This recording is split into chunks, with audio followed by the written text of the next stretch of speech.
Buenos días, este es uno más de tus programas de Salud para Todos, Radio Online, transmitiendo en vivo desde el Centro de Información e Investigación Profesor Dr. Alfonso Álvarez Bravo del Hospital Español de México.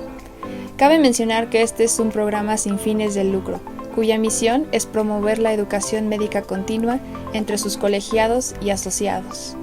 Los puedes escuchar y seguir en todas las plataformas digitales, como Salud para Todos, Radio Online. Síguenos en Facebook, Twitter, YouTube, Instagram, Spotify, Anchor y TikTok. Enseguida viene la presentación del panel de colaboradores y conductores, el Dr. Roberto Canales Nájera, el Dr. Jaime Kleiman Podlipsky, el Dr. Gabriel Rojas Poceros y el Dr. Ernesto Santillán. Welcome. We are pleased to have you once again in this new episode of our series, Salud para Todos, Radio Online. Don't forget to follow us on social media platforms, and without further ado, let's begin.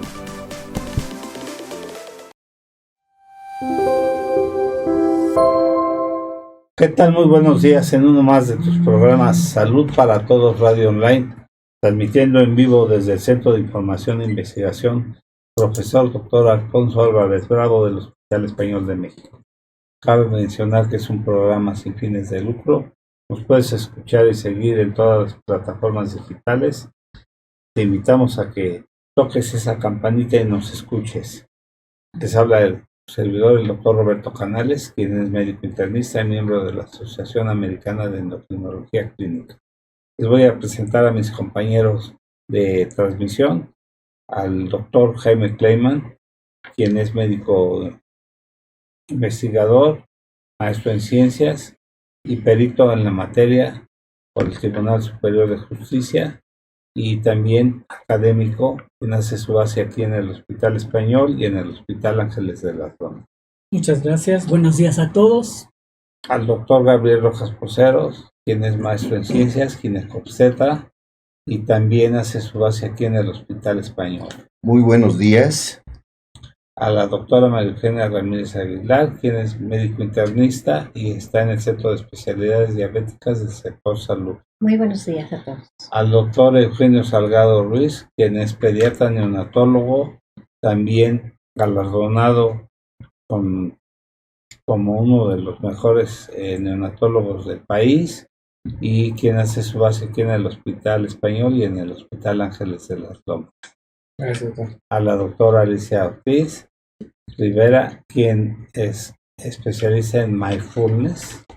Tenemos el honor de tener al doctor Miguel Milán Sánchez, director de Diagnóstico Genético Prenatal en Genomics, licenciado en Ciencias Biológicas de la Universidad de Valencia, Comunidad Valenciana, España, doctorado en Neurociencias Básicas y Aplicadas, experto universitario en asesoramiento genético, segunda edición, posgrado en genética médica, y también de la Fundación Española para la Ciencia y Tecnología. El tema de hoy es tamizaje para el recién nacido, y también tenemos el honor de tener al maestro Carlos Martínez del Valle, que es gerente de Genomics. ¿Qué tal? Buenos Y días. a Mónica Lucero Mora Gómez, representante de Genomics. Cedo la palabra a mi compañero y amigo, al doctor Jaime Kleiman. Bueno, muchas gracias a todos por estar aquí con nosotros para hacer este programa. Y bueno, pues tenemos un super programa el día de hoy. Y vamos a hablar sobre el diagnóstico prenatal no invasivo. ¿Por qué no invasivo? Porque no tenemos que meterle cosas a la mujer antes de que nazca su bebé. Y bueno, todos los adelantos que tiene la ciencia en este campo, pues nos los va a enseñar el doctor Miguel Ángel Milán, que es un orgullo, un honor tenerte aquí, Miguel Ángel. Miguel, Muchas gracias. de veras, este programa, pues, se viste de gala con tu presencia. Muchísimas gracias por la invitación y es un placer estar aquí con todos vosotros en México. Me siento muy acogido y bueno, vamos a tener seguro una discusión pues muy interesante. Muy bien, Miguel. Y para empezar, bueno, ¿Cuál es qué es lo que hace el laboratorio Igenomics? ¿Cuál es tu papel y qué es lo que podemos, pues, y qué la gente puede esperar de esto?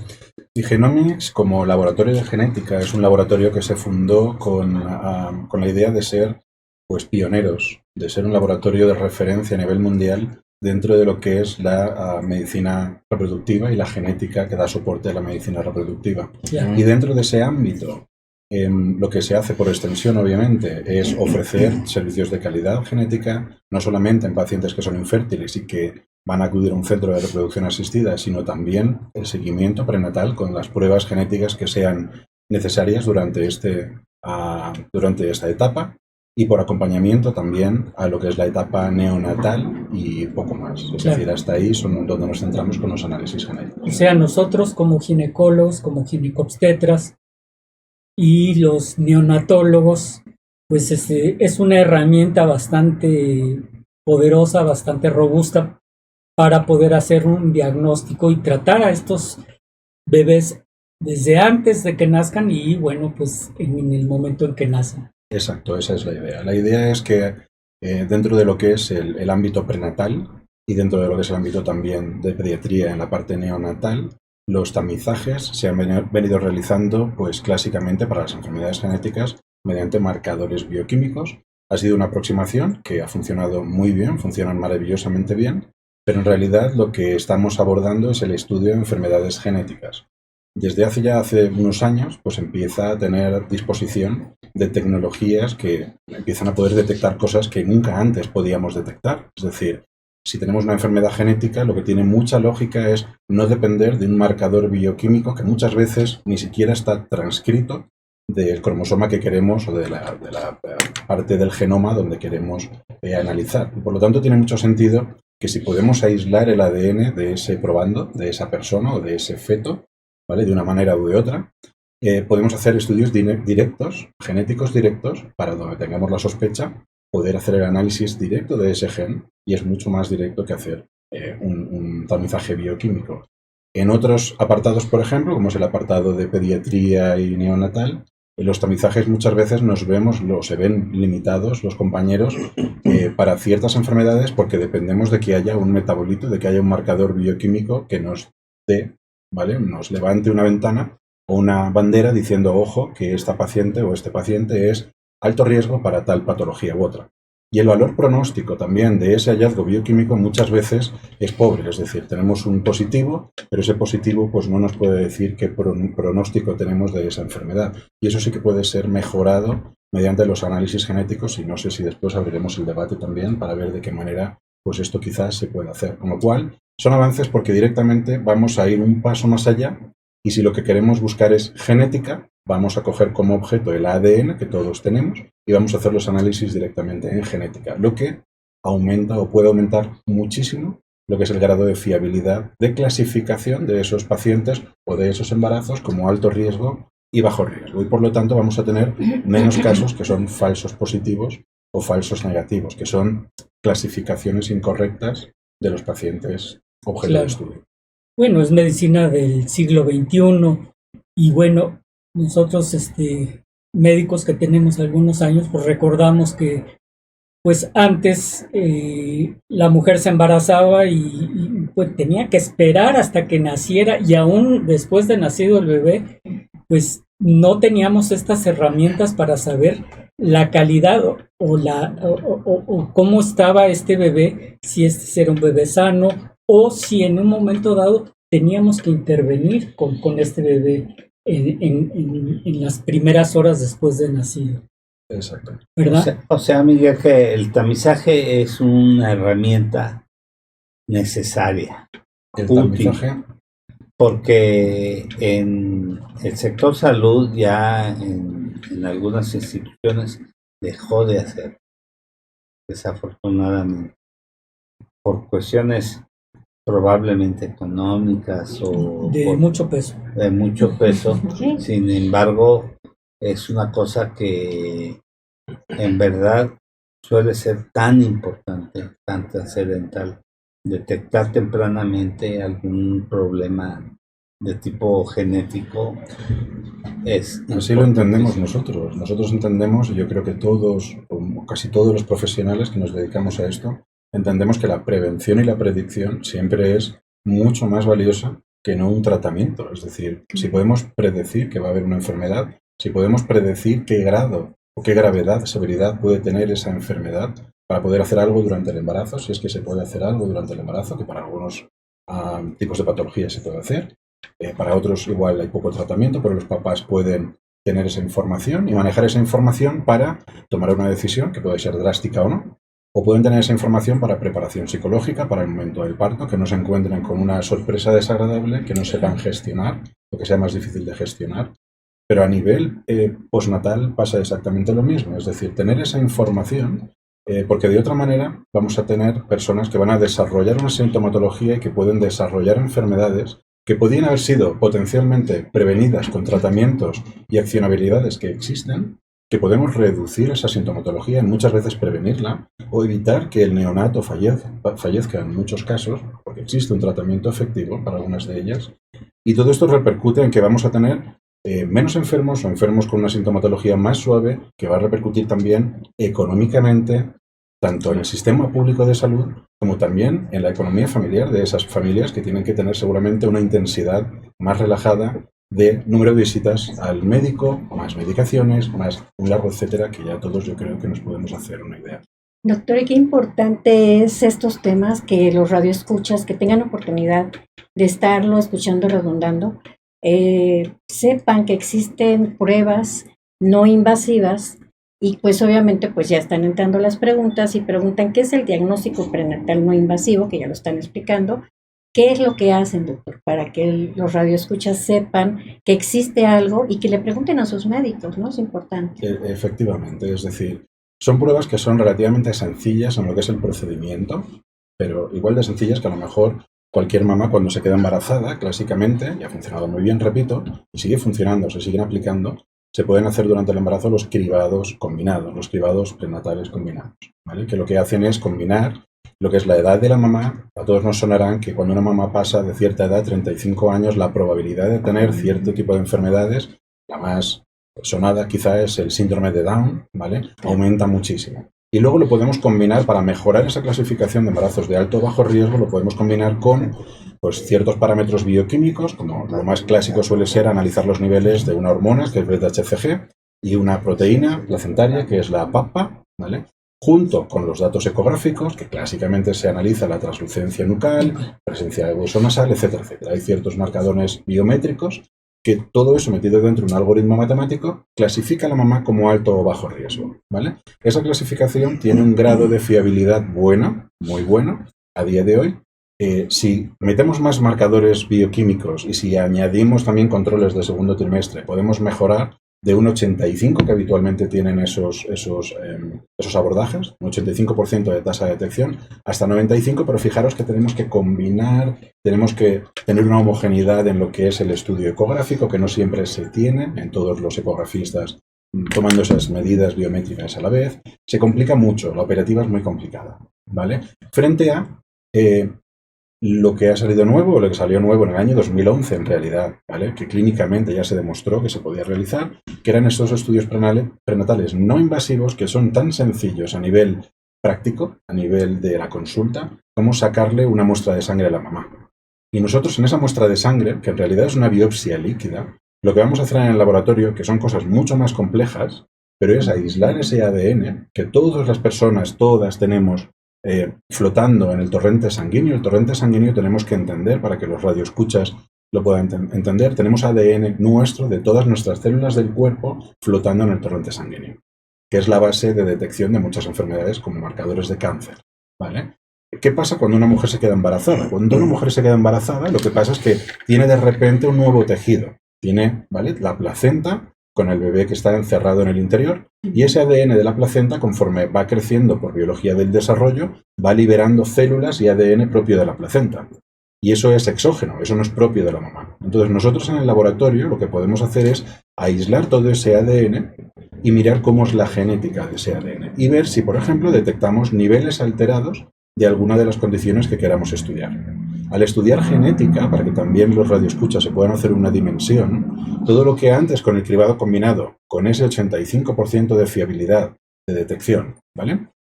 Podíamos simplemente con los marcadores bioquímicos detectar solamente 3 enfermedades genéticas, básicamente, que era el síndrome de Down, el síndrome de Patau y el síndrome de Edwards, ¿vale?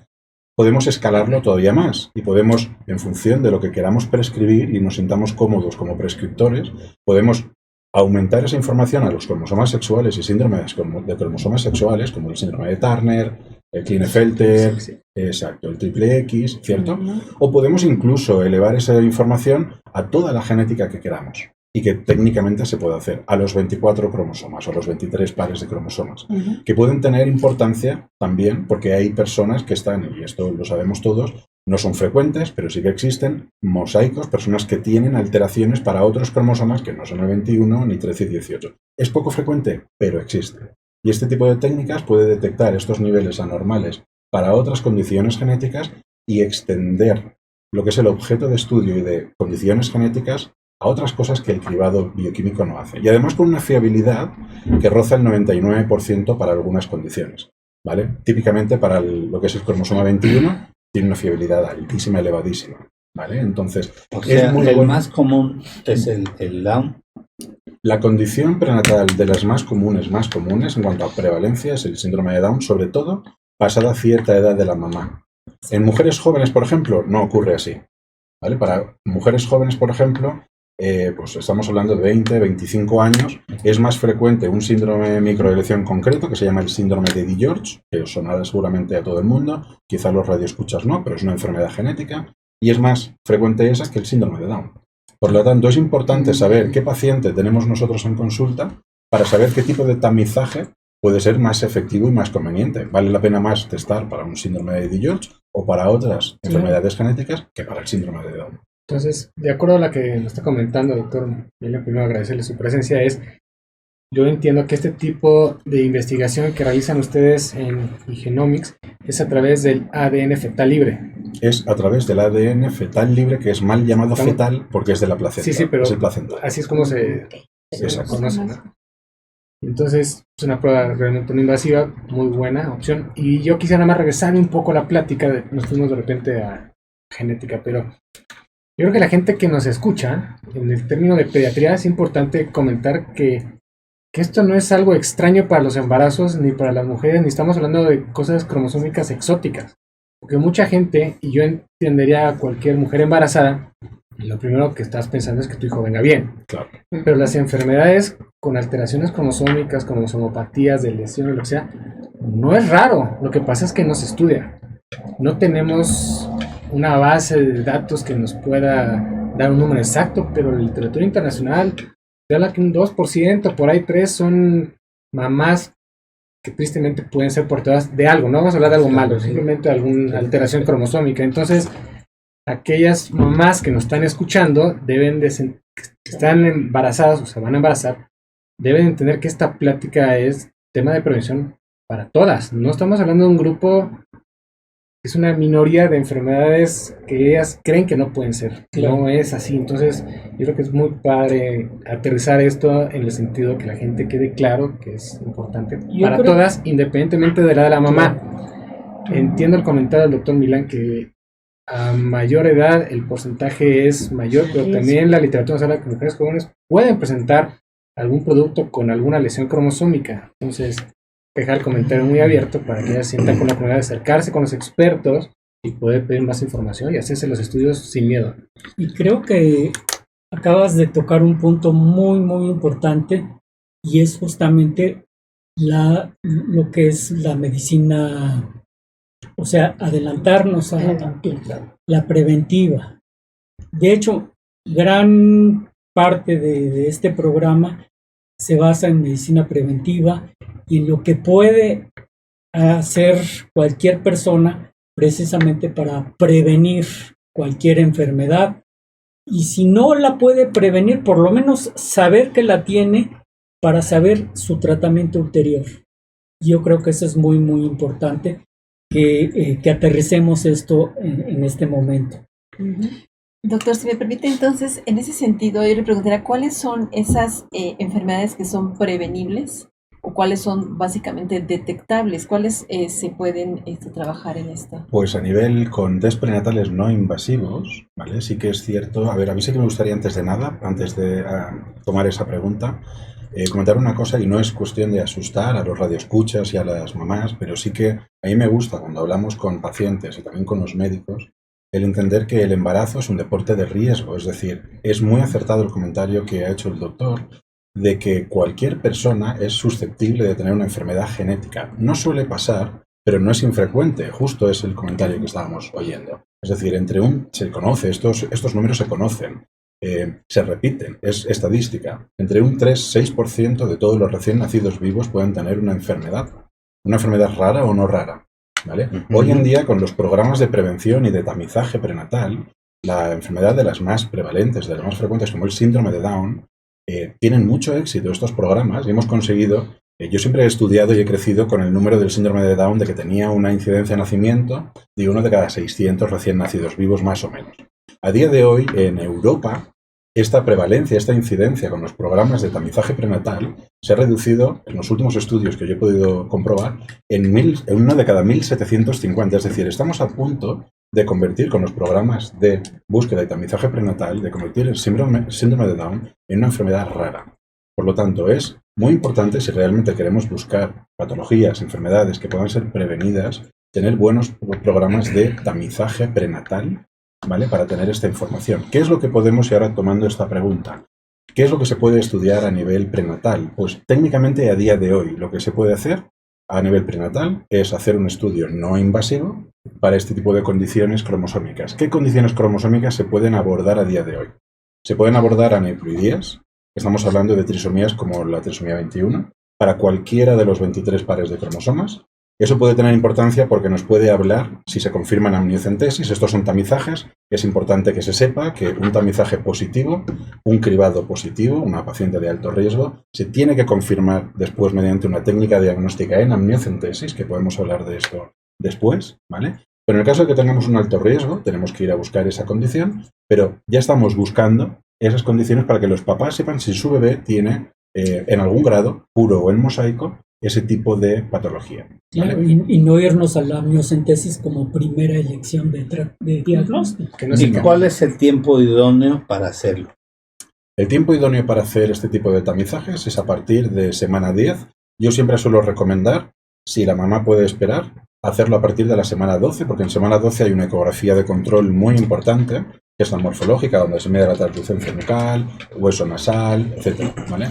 Y ahí ya, si la ecografía es normal y es sugestiva de que no hay ningún tipo de anormalidad, entonces complementar con este tipo de estudios no invasivos. ¿Por qué? Porque hay muchas enfermedades genéticas que no cursan con anomalías ecográficas y por lo tanto utilizar este tamizaje para buscar lo que la ecografía no ha visto. ¿Vale? ¿Qué pasa si testamos antes? Testamos en semana 10, que estamos perdiendo la información de la ecografía. ¿Vale? Y por lo tanto, ¿se puede hacer? Sí. ¿Clínicamente está validado? Sí. ¿Los números de fiabilidad son buenos? Son buenos. Pero es un tamizaje. Los tamizajes no son 100% fiables. Siempre tienen una pequeña tasa de fallo, de falso positivo, falso negativo. Hablábamos antes de que frente al cribado combinado son un 99% fiables. Pero puede pasar que un 1% no lo sea. Entonces no podemos parar un embarazo directo sin hacer una prueba diagnóstica, y es bueno que la paciente tenga esa ecografía, desde mi punto de vista, es desde mi humilde punto de vista. Tenga esa ecografía, ¿por qué? Porque si es anormal, ya no hacemos un test de cribado.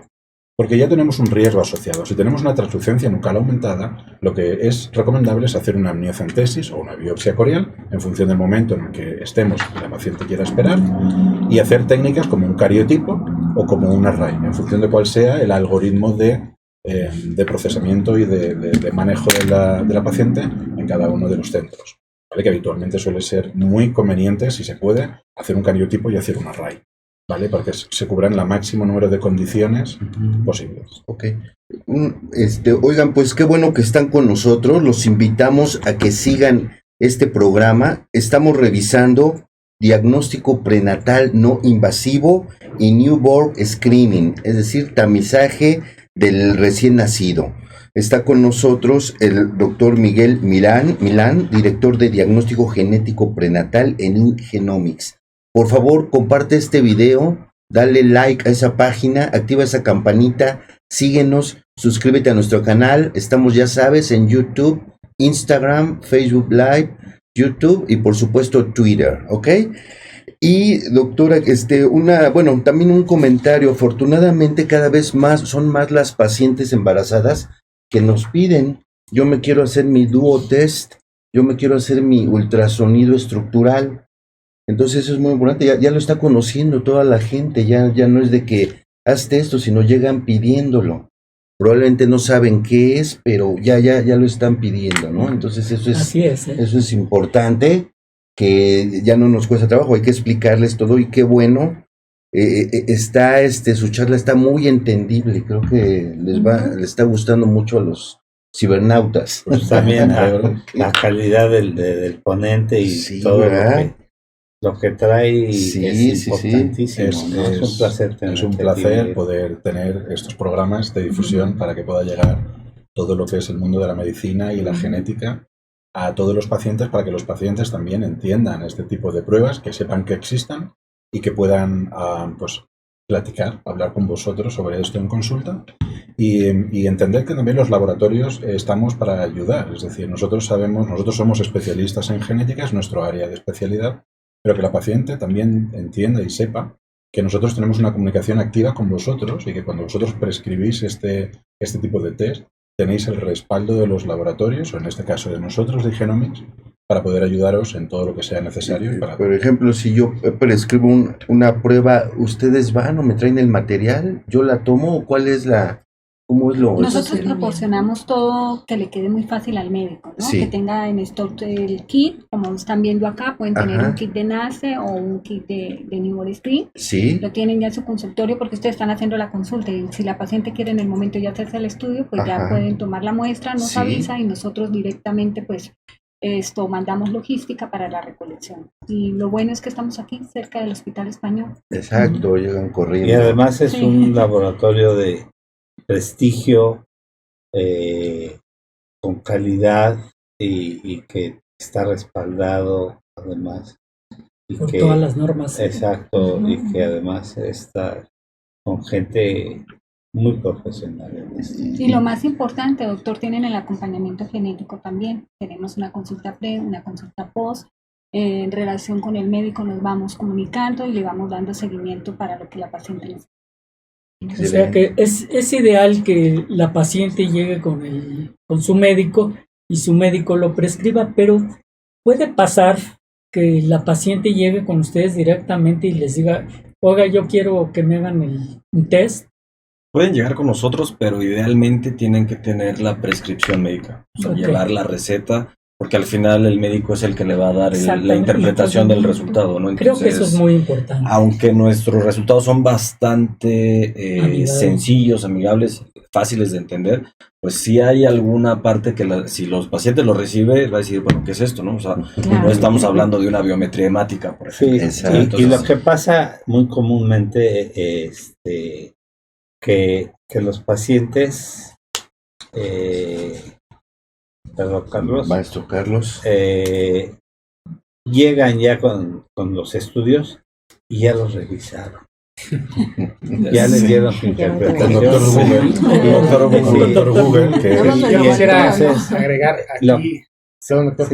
Y ya traen su diagnóstico, ya vienen espantados, porque además muchos laboratorios meten alguna información y ya vienen que traen daño renal y que traen etcétera de patologías, y eso puede ser muy peligroso. Yo lo que quería agregar aquí, que justamente me brincó ahorita con el comentario, fue que la gente debe entender que estos tipos de cribados son herramientas para llegar a un diagnóstico, pero no es la herramienta final del diagnóstico, y generalmente el resultado, desconozco cómo lo interpreten, pero en general se maneja por probabilidades, por un porcentaje, lo cual la mamá debe de entender que el porcentaje tiene que sentarse con un especialista, en caso de gineco, y directamente con ustedes, porque no porque diga bajo, alto, así, tiene que suspender su embarazo. Claro, y eso es un tema cultural. Yo entiendo a la embarazada, cualquier persona que recibe un texto que dice algo no va tantito bien, yo ya no juego. O sea, a mí no quiero ese problema porque ya te gana la mente, doctor Google te enreda un poco más.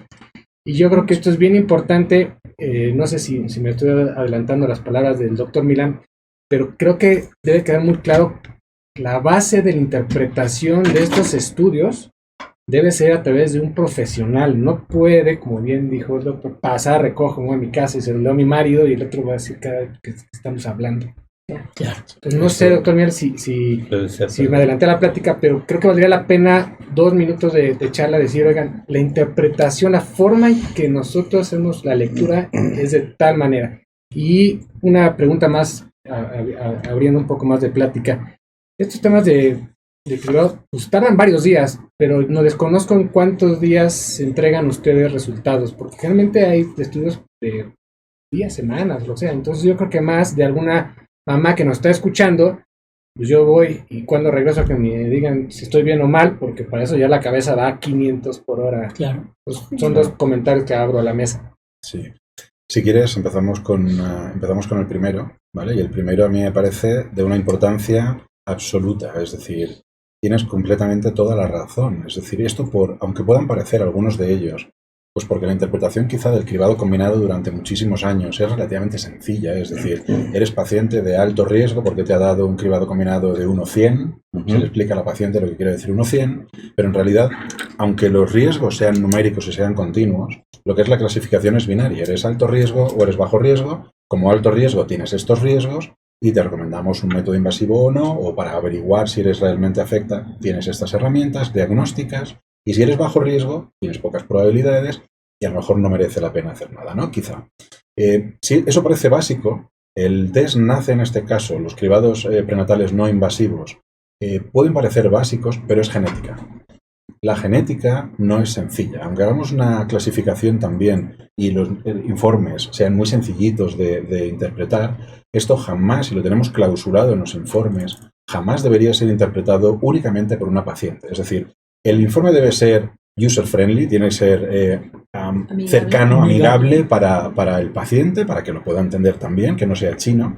Pero el mundo romántico debería ir a una consulta del médico y el médico debería explicarle esos resultados, ¿vale? De hecho, por ejemplo, suele ser práctica nuestra el no entregar resultados positivos. Cuando este tipo de cribados muchas veces llegan los informes telemáticamente, ¿vale? Por email, y si son normales sí que suele recibirlo la paciente y el médico, y en consulta ya los interpretan y los leen y los ven, ¿vale? Hay algunos médicos que no, que lo quieren simplemente recibir ellos y ya lo comunican a la paciente. Pero hay veces que si es normal los reciben ambos dos, para que se pueda entender porque es bajo riesgo, la paciente entiende que es bajo riesgo, ¿vale?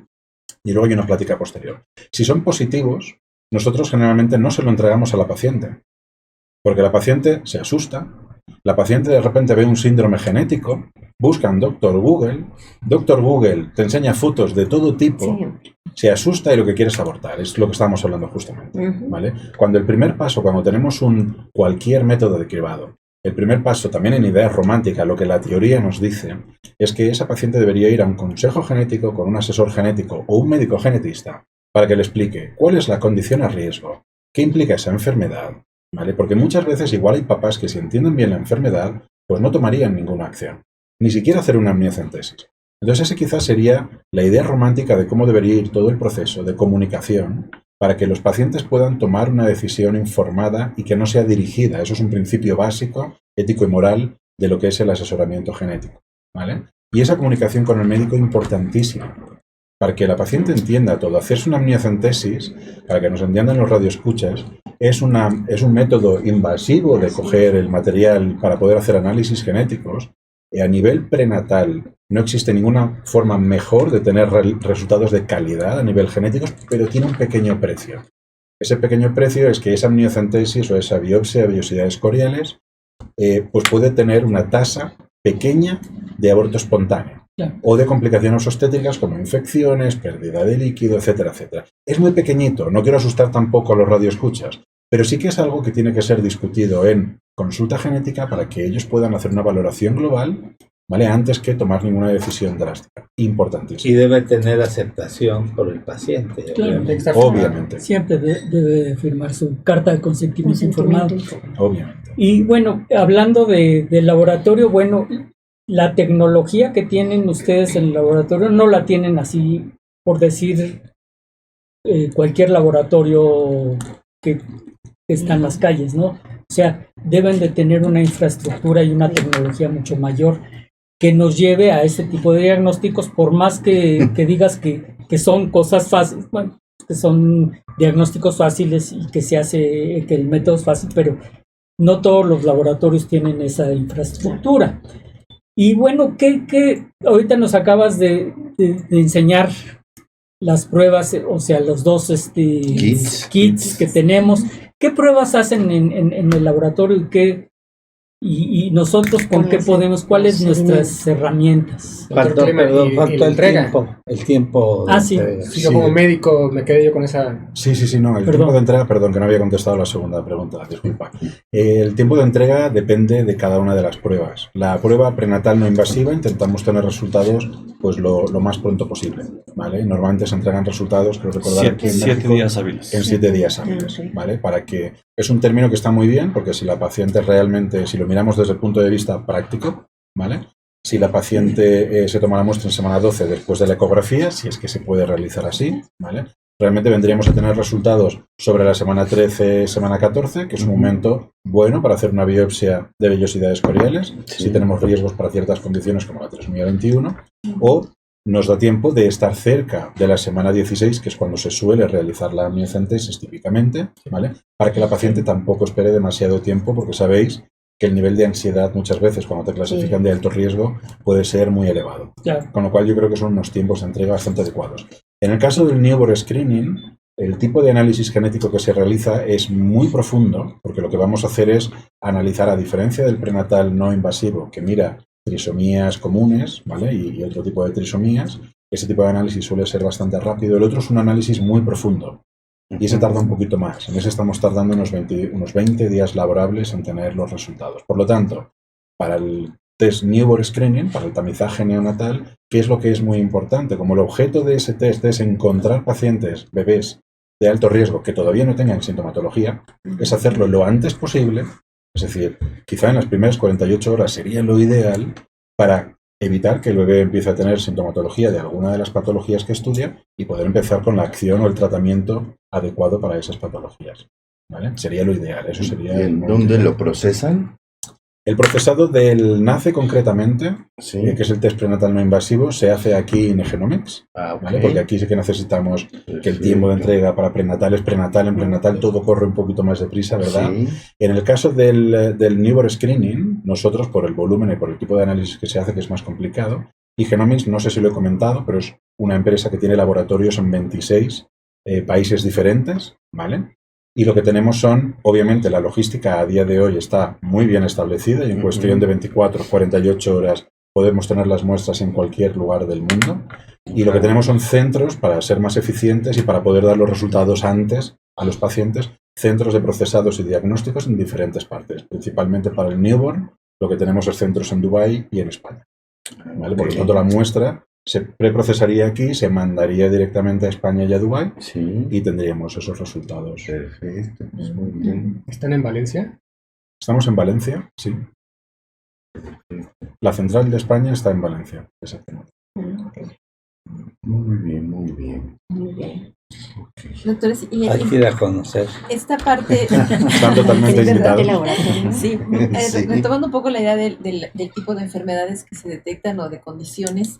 Mencionaba, por ejemplo, hace rato este dato, ¿no? Que hay uno, es el síndrome de George, creo que dijo que es más prevalente que el síndrome de Down. Es un Entonces, ejemplo. sí, como ejemplo, ¿cuáles son los más prevalentes y si esas prevalencias son comunes tanto en los distintos países o varía por las regiones? ¿Hay factores culturales, factores geográficos, ambientales que determinen variaciones en las prevalencias? ¿Cuáles serían? Pues depende del tipo de enfermedad genética. Es decir, si vamos a hablar de enfermedades genéticas, siempre hablando de que no hay un riesgo a priori familiar, ¿vale? Ni regional, por la idiosincrasia de cierta localización geográfica, como endogamias o como ese tipo de cosas. Si hablamos de condiciones cromosómicas, digamos que a nivel global, el factor que más impera es el que impera es la edad de la mamá, ¿vale? Para otro tipo, si hablamos de trisomías, por ejemplo, ¿vale? O aneuploidías, monosomías y trisomías. Si hablamos, por ejemplo, de otro tipo de enfermedades como pueden ser síndromes de microdeleción, ¿vale? O pérdidas y ganancias de trozos de cromosomas, pues porque los papás sean portadores de translocaciones, eso suele ser más general y eso es independiente de la edad. Os ponía como ejemplo el síndrome de DiGeorge, en que en una paciente de 20 años es más probable que tenga, si está embarazada, un síndrome de DiGeorge que no un síndrome de Down. Porque el síndrome de DiGeorge, igual que otros muchos síndromes de microdeleciones, son poco prevalentes, pero igual de prevalentes en una mamá joven que en una mamá pues más añosa, con más edad. No depende de la edad.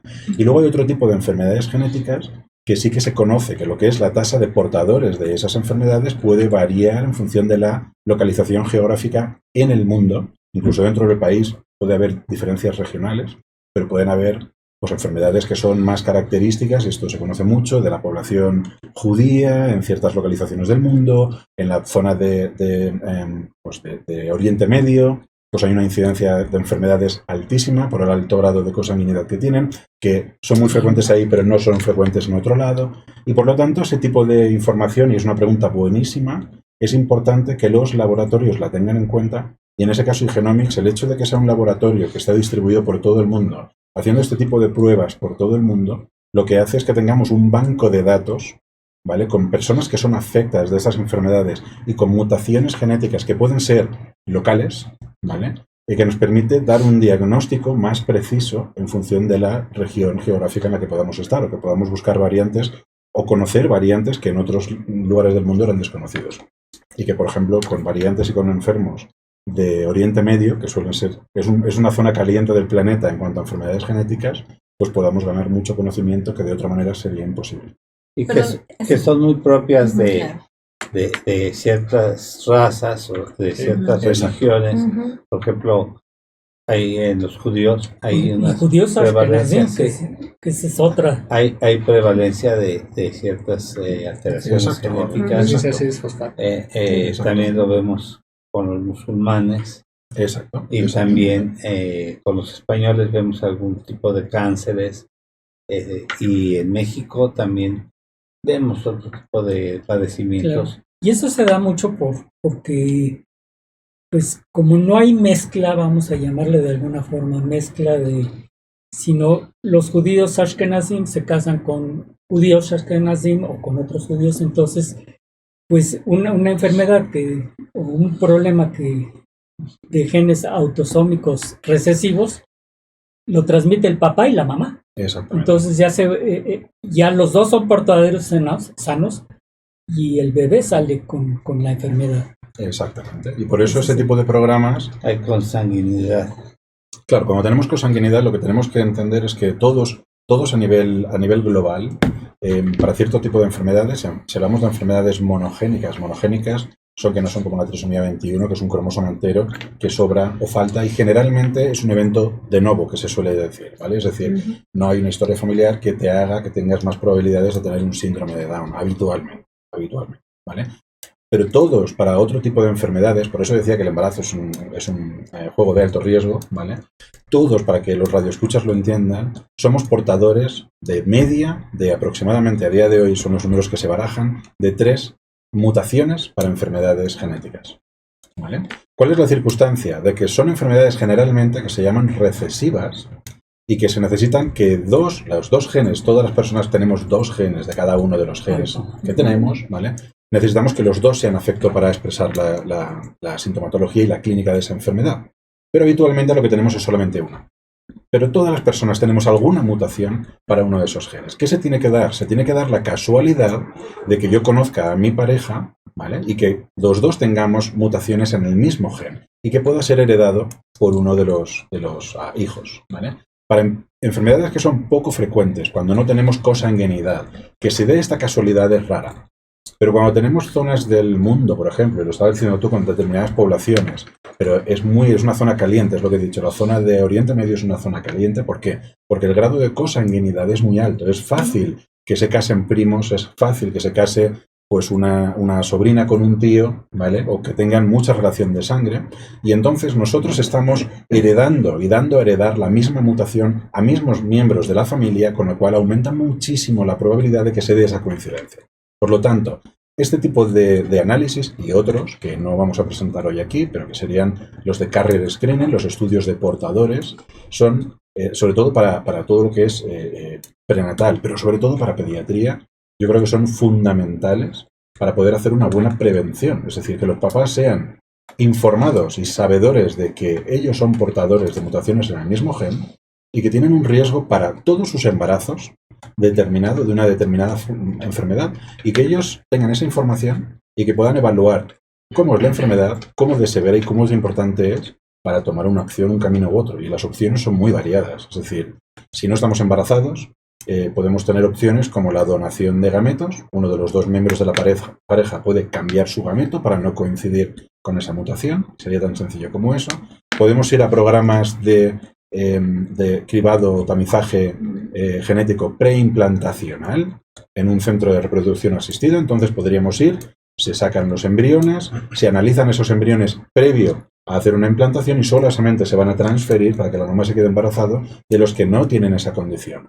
¿Vale? Es una de tus especialidades, ¿no? La reproducción asistida. Una de las donde Igenomics tiene quizá más experiencia es justamente en todo lo que son los análisis genéticos en medicina de reproducción, que es donde buscamos, siempre es un punto, bueno, lo que pasa es que no tiene todo el mundo acceso a ese tipo de servicios, por eso también somos muy fuertes en la parte de prenatal y ofrecemos servicios también en newborn screening, porque no todas las parejas tienen la posibilidad. Claro, hay veces que tú tienes una pareja que los dos son portadores, pero ir a un ciclo de reproducción asistida y seleccionar embriones que sean cromosómica o genéticamente sano tiene un coste económico elevado. Y hay muchas parejas que no se pueden permitir ese tipo de análisis. Entonces, como siguiente opción, siempre podemos hacer los análisis en diagnóstico prenatal, buscando esas mutaciones directamente en la amniocentesis o la biopsia corial. Eso no sé si lo cubren los seguros. Pues justamente es lo que estábamos platicando hace rato, que hay algunas compañías aseguradoras que sí tienen esos servicios, pero la mayoría desgraciadamente no lo tiene. La mayoría no lo tiene, y bueno, pero haciendo números, yo creo que, o sea, sí presupone un gasto bastante oneroso el hacer este tipo de detección, pero yo creo que tiene un gasto mayor el no diagnosticarlo a tiempo o tener un problema mayor después. Claro, pero en el momento ese es el balance que a mí me gusta. Claro, por eso yo creo que antes teníamos la discusión, que creo que es muy interesante para que los radioescuchas lo puedan entender, la discusión de comunicación muchas veces y de parcialización dentro del área de medicina de presupuestos por área. Es decir, yo tengo este presupuesto para prenatal y este presupuesto para postnatal o para la parte de pediatría, para la parte ya más de enfermedades que se puedan dar en la etapa adulta, ¿cierto? Entonces muchas veces es difícil pasar esas barreras, pero no tenemos que perder de vista que una persona, imaginaros una pareja, que los dos estén a riesgo familiar de tener hijos con una enfermedad genética, igual para su visión, y eso nadie se lo suele decir, pasar por un ciclo de reproducción asistida y transferir un embrión sano, le puede parecer caro, ¿vale? Pero si en realidad no lo hace porque es caro y luego tiene un niño afecto, todos los gastos que le lleva durante su vida, el que vaya a las consultas médicas, los tratamientos médicos, etcétera, etcétera, más la carga que es psicológica, pero que pueda ser psicológica, pero todo ese dinero puesto en conjunto seguramente supere con creces lo que hubiera sido tomar esa opción. Lo que pasa es que esto es dinero ahora, no se ve, no se pone en contexto el dinero de después. Pero esa información y ese tipo de diálogo estaría muy bien que los radioescuchas lo entendieran y supieran pues esa carga, como puede ser, y que también cuando estamos en la consulta preconcepcional o cuando estamos en la consulta prenatal de los papás que quieren quedarse en la consulta de ginecología y que quieren quedarse embarazados y realmente ya saben que tienen un riesgo genético familiar, que se discuta para que ellos lo puedan valorar y digan, bueno, pues a lo mejor vale la pena pedir un crédito, ¿vale? Y hacerlo ahora, y yo me aseguro que ya no, porque esta enfermedad puede ser devastadora, ¿vale? Antes que en alguno de mis hijos, es que pensar que estas, aunque sean recesivas alguna de estas condiciones, y te digan, no, pero un embarazo es un 25% de probabilidades, ¿no? Un riesgo 1,4 de que tengas una enfermedad genética. Sí, esto es en tu primer embarazo. Pero si vas a tener 2 hijos, ya no es un 25%. Es el 50. Ya es un 50. Y si tienes 3 es un 75. Eso siempre tirando el dado con las probabilidades teóricas, ¿vale? Pero si tienes 4 y hace... Lo comentábamos dentro de los colegas genetistas en Valencia, hace unas semanas salió una noticia, que yo no sé si llegasteis a ver, de una familia canadiense que tenía 4 hijos, 3 de ellos afectos de la enfermedad genética. ¿Vale? Con lo cual las matemáticas no siempre juegan como tienen que jugar. No, ¿vale? La estadística y las probabilidades ya sabemos que no son derechas. Y no son lo fuerte de nosotros. O sea, tuvimos un temblor el 19 de septiembre. ¿Qué probabilidad hay de que otra vez el 19 de Dicen septiembre? que es una en 20 millones. O sea, pero unos 20 millones pasa. 0,0000075% de probabilidad. Sí. Y pasó. A alguien le toca, y es importante que la paciente entienda que un riesgo, cualquier riesgo en medicina, 1 de 1000, la paciente cuando le toca dice, pero doctor, es 1 de 1000, ¿por qué yo? Porque tiene que haber ese 1 de 1000 y por desgracia las matemáticas se cumplen. Así es. Así son las estadísticas. Y por ejemplo, cuando hablamos de estadísticas, las hablamos de discracias probabilidades. sanguíneas, hay una discracia sanguínea muy propia de los judíos, que se detecta también, y algunas alteraciones que desafortunadamente vemos con cierta frecuencia. Sí. ¿no? En ese sentido, doctor, ¿cuándo se recomienda, ante qué riesgos, cuándo se debe de evaluar la probabilidad de que exista? ¿Cuándo es necesario? Dijo que después de la semana 12. No cuándo, sino cuándo, en qué casos. O sea, mi temor es que tenga, ¿qué enfermedades genéticas son? Los tamizajes deberían realizarse más o menos efectivamente. O sea, la respuesta es, más bien, lo que yo quiero robarle las palabras al doctor Milán es, yo no puedo decir a la persona que me está escuchando voy a decir una cosa que no es cierta para no generar una confusión. Si usted está embarazada y siente un brinquito, eso significa que probablemente su embarazo esté mal. Entonces, ahora sí, vaya con el especialista o vaya a un centro especializado, porque tú estás vendiendo una falsa idea. El concepto, y si el doctor Milán me lo permite decirlo, es, todos los embarazos tienen un riesgo. ¿Cuál? No sé cuál es tu porcentaje, pero todos jugamos con ese riesgo. Hay ciertos datos, como comentamos previos, te da la mamá, cuestiones étnicas, lo que tú quieras, que puede ser que te lo incremente. Si tú tienes un antecedente familiar, hombre, tu porcentaje va mayor. Pero la idea es que la mamá se vaya. Primero, con la idea que tenga un embarazo excelente, eso lo estamos deseando siempre. Pero dejarle a la mamá la idea de que es parte de una obligación profesional el tratar de buscar estos datos que son muy importantes porque te cambia el futuro del niño, de la familia y económicamente de toda la estructura familiar. Entonces, yo creo que la respuesta es, no hay que buscar un dato, hay que tratar de convencer a la gente, que yo entiendo que hay gente que definitivamente no quiere saber del tema, o económicamente no pueden, pero aquellos que sí, es una atenta invitación a que vayan con sus profesionales de la salud y le digan, oiga, ya llegamos a la semana tal, me gustaría estudiar y sentarnos a platicar. Yo creo que va más ahí, esto es preventivo, esto es educativo, esto es más por Claro, ahí. sí, lo pregunto porque, bueno, al nacer el bebé lo común es que se haga el tamizaje natal para ver temas de hipotiroidea, de alteraciones en la función tiroidea, por ejemplo. Pero la pregunta es, dentro, intrauterinamente, ¿cuáles son los riesgos que se valdría la pena minimizar o detectar? Porque efectivamente, como bien lo dice, esa frase me parece de lo más elocuente, el embarazo es un deporte de alto riesgo, sí, pero ¿cuál es el mayor riesgo que debería la gente tomar en cuenta como para acceder o solicitar este tipo de test prenatales? A ver, yo creo que... ¿O en todo caso se recomienda? Lo que son los tamizajes, la idea de los tamizajes son para cualquier mujer antes de que tenga ningún tipo de riesgo. Es decir, cuando tú tienes una paciente que ya es de riesgo porque algo se ha visto o porque tiene una historia familiar genética, ya no deberíamos hacerle un tamizaje. Podemos hacerle un tamizaje que, si tiene un riesgo para esta enfermedad en concreto, lo que hay que hacerle es un cribado para el resto de cosas que puedan ser importantes también, eso lo podemos plantear así, pero ya no tiene riesgo para esas.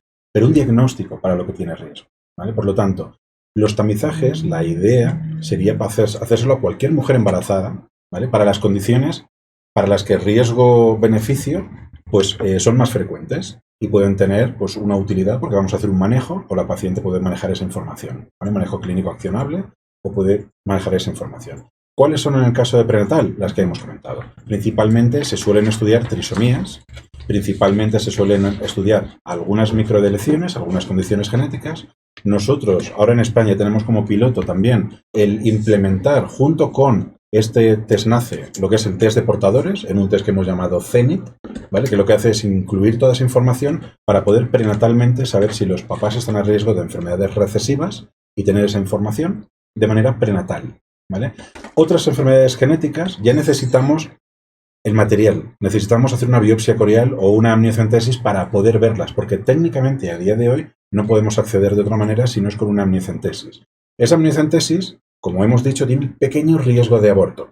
Entonces, cuando hacemos el balance entre, si queremos intrauterinamente, como tú estabas diciendo, ¿vale? Buscar cierto tipo de enfermedades que pasan al nacimiento, pueden pasar, pero son poco frecuentes, ¿vale? Y necesito hacer un método invasivo.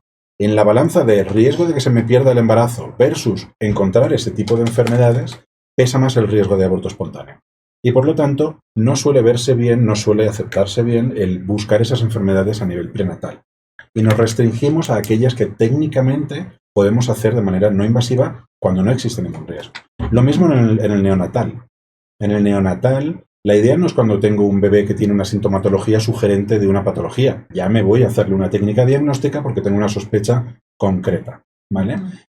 ¿Cómo se suele hacer? Se suele hacer, o la idea, ¿vale?, romántica, sería cuando nace un niño que no tiene ningún tipo de sintomatología, pero la puede desarrollar en unos días o en unas semanas, ¿vale? Y que el tener esa información, porque puedo actuar antes de la sintomatología, me puede prevenir daños que pueden ser muy importantes para el desarrollo de ese bebé y para el desarrollo de la clínica de ese bebé, ¿vale? Por lo tanto, la pregunta es, ¿para ciertas pacientes o para todas? No, generalmente para todas.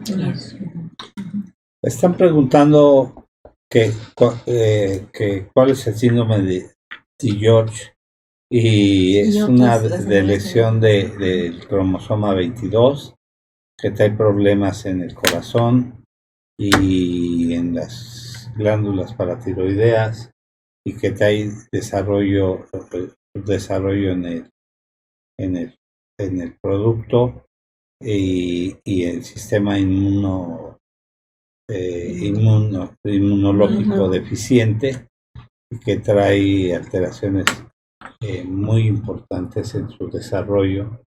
Entonces, normalmente tiene muchos problemas cardíacos. Exacto. Y con obviamente endocrinos, a tener y falta de timo. Entonces su sistema inmunológico suelen tener problemas también del desarrollo morfológico, del paladar, paladar. Exacto. Entonces esa es la información de... A nivel prenatal, por ejemplo, una de las importancias, por ejemplo, el síndrome de George es una de las microdeleciones que se suelen incluir dentro del tamizaje prenatal en los test más ampliados. En los test, digamos, hay distintos niveles de detección de condiciones genéticas. Sí. En los más ampliados suele incluirse, ¿vale? En algunos casos.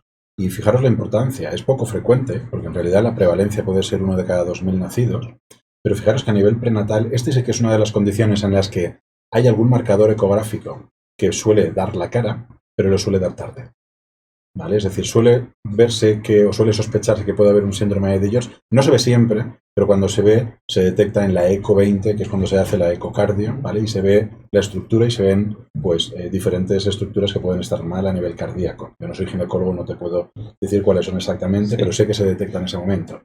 En función del país donde vivamos, por ejemplo, ya tener esa sospecha e ir a un diagnóstico prenatal podemos llegar tarde. Y por lo tanto, fijaros la importancia de poder incluir ese tipo de condiciones dentro de lo que es el periodo prenatal temprano. Estamos hablando de finales del primer trimestre, ¿vale? Principios del segundo, donde podamos ver que tenemos un riesgo y tenemos tiempo de sobra para hacer estudios genéticos y confirmar si ese riesgo es cierto o es falso, se confirma o se descarta. Y además son inmunodeficientes, entonces son pequeños con grandes problemas de desarrollo y que están muy propensos a tener infecciones y a tener grandes problemas. Sí. Nos está pidiendo la producción que si podemos ir a un pequeño corte, porque hay algunas preguntas también de la audiencia. ¿Podemos ir a un corte, Sai? Sí, vamos. Hola, ¿qué tal? Soy el doctor Ernesto Santillán, conductor del programa Salud para Todos. Dale like a esa campanita y por favor síguenos en Instagram, Facebook, Spotify, iTunes, YouTube. El programa número 1 de temas médicos día a día. Saludos.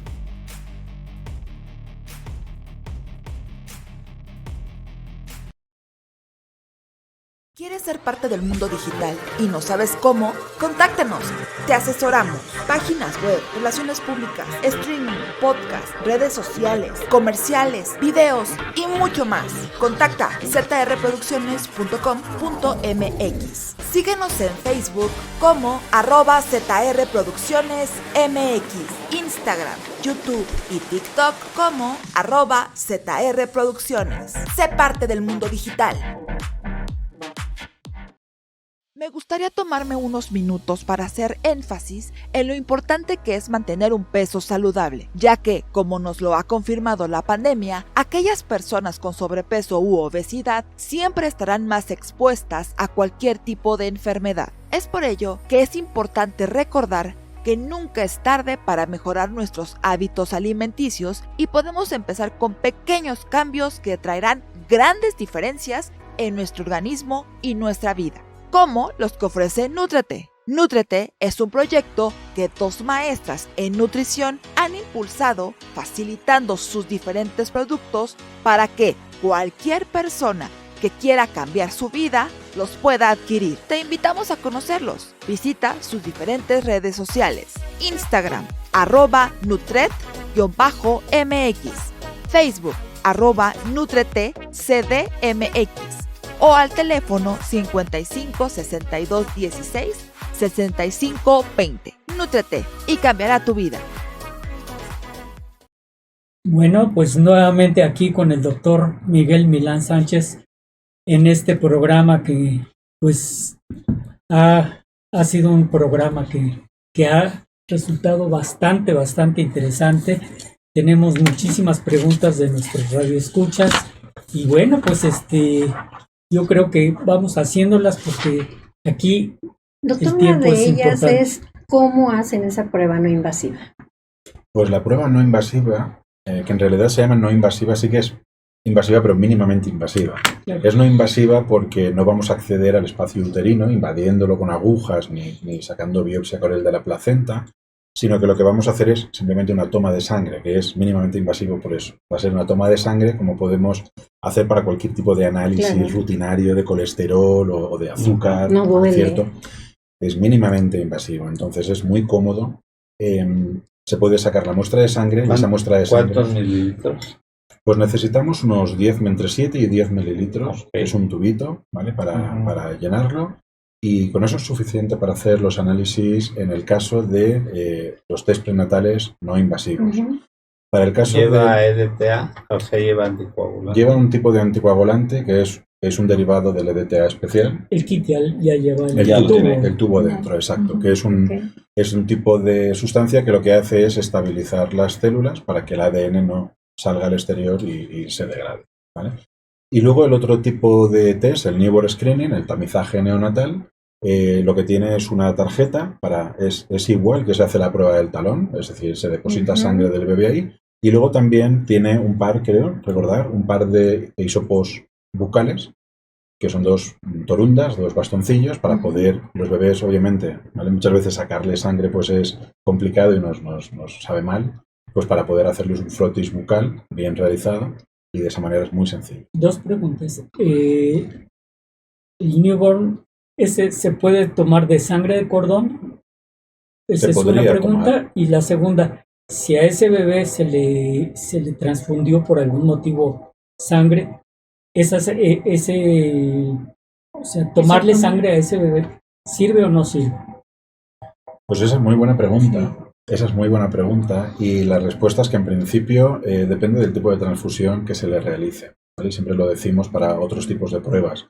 Si es una transfusión en la que tenemos células del donante, en ese caso no se podría realizar el newborn screening, ¿vale? Tendríamos que retrasar la toma de muestra. Porque está contaminado. Porque tenemos células con ADN, exactamente, porque tenemos las células con el ADN del donante. Entonces nos contaminaría el resultado. Un falso positivo. Podríamos Un tener falso negativo. o un falso negativo, porque podríamos tener que estamos encontrando una variante genética sana cuando en realidad viene del donante. Claro. ¿Vale? En el caso de que la transfusión, el tipo de transfusión que se le realice es que no sea celular, porque es acelulado, ¿vale? En ese caso no tenemos ningún aporte de ADN y sí que se podría realizar. Okay. Bueno, y obviamente pues ya están preguntando qué es el tamizaje neonatal, doctor.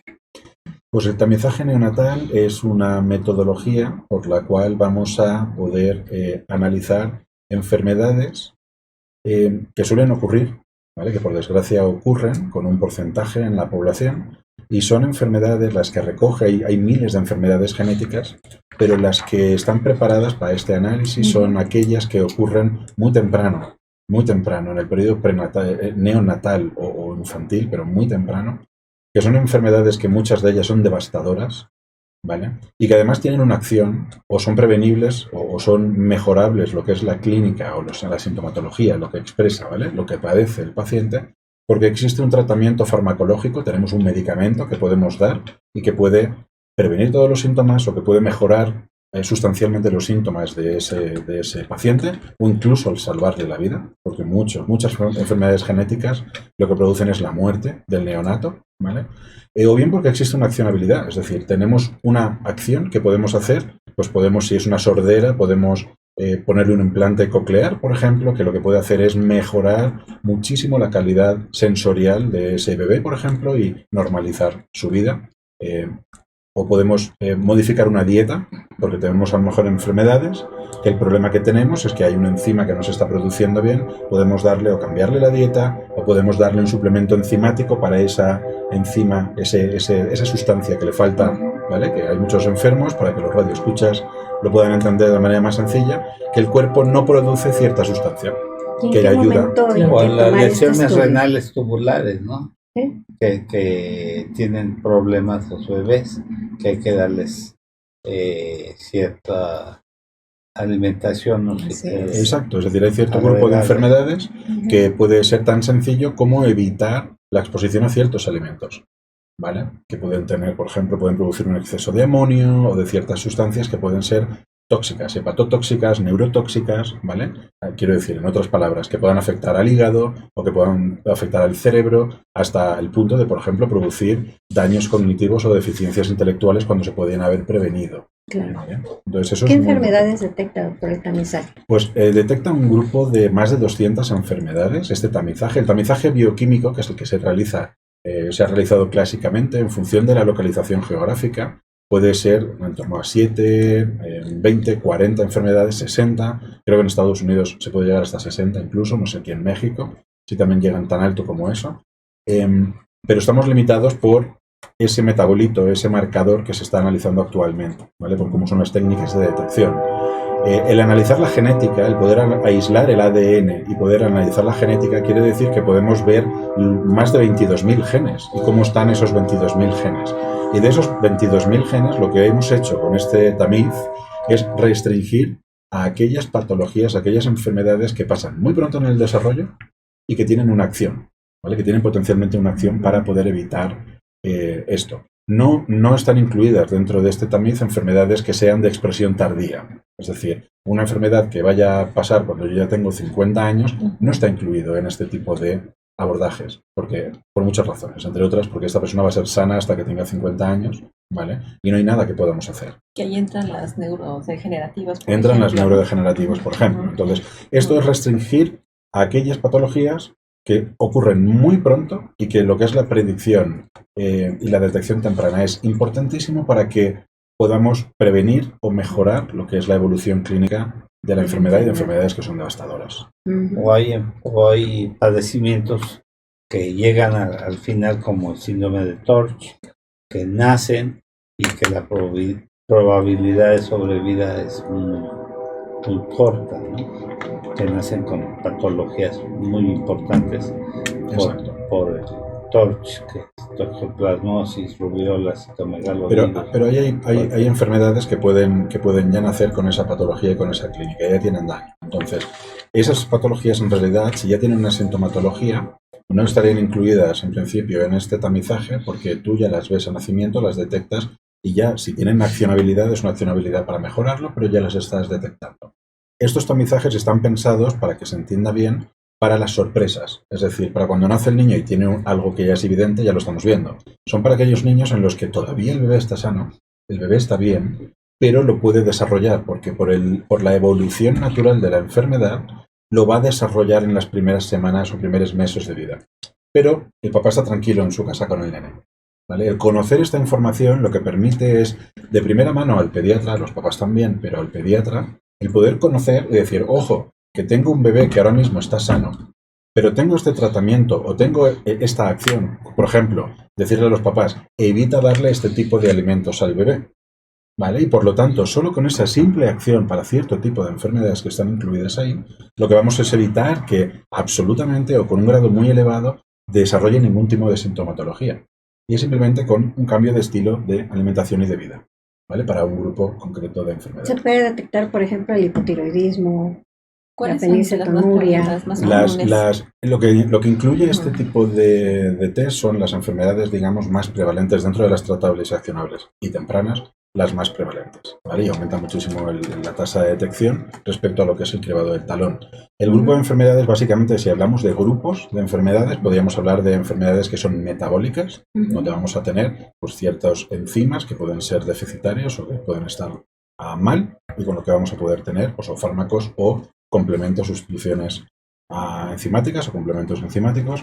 Vamos a tener, por ejemplo, inmunodeficiencias. Vamos a poder tener, por ejemplo, pues algunas enfermedades neuromusculares. Vamos a tener, por ejemplo, algunas pulmonares, como puede ser, por ejemplo, quizá el ejemplo de la fibrosis quística, ¿vale? Etcétera, etcétera. Es decir, ese tipo de enfermedades, grupos grandes, son las que estarían incluidos dentro de este tamizaje. Qué interesante. Perdón, dijo que son como unas 200, o pueden ser hasta 200.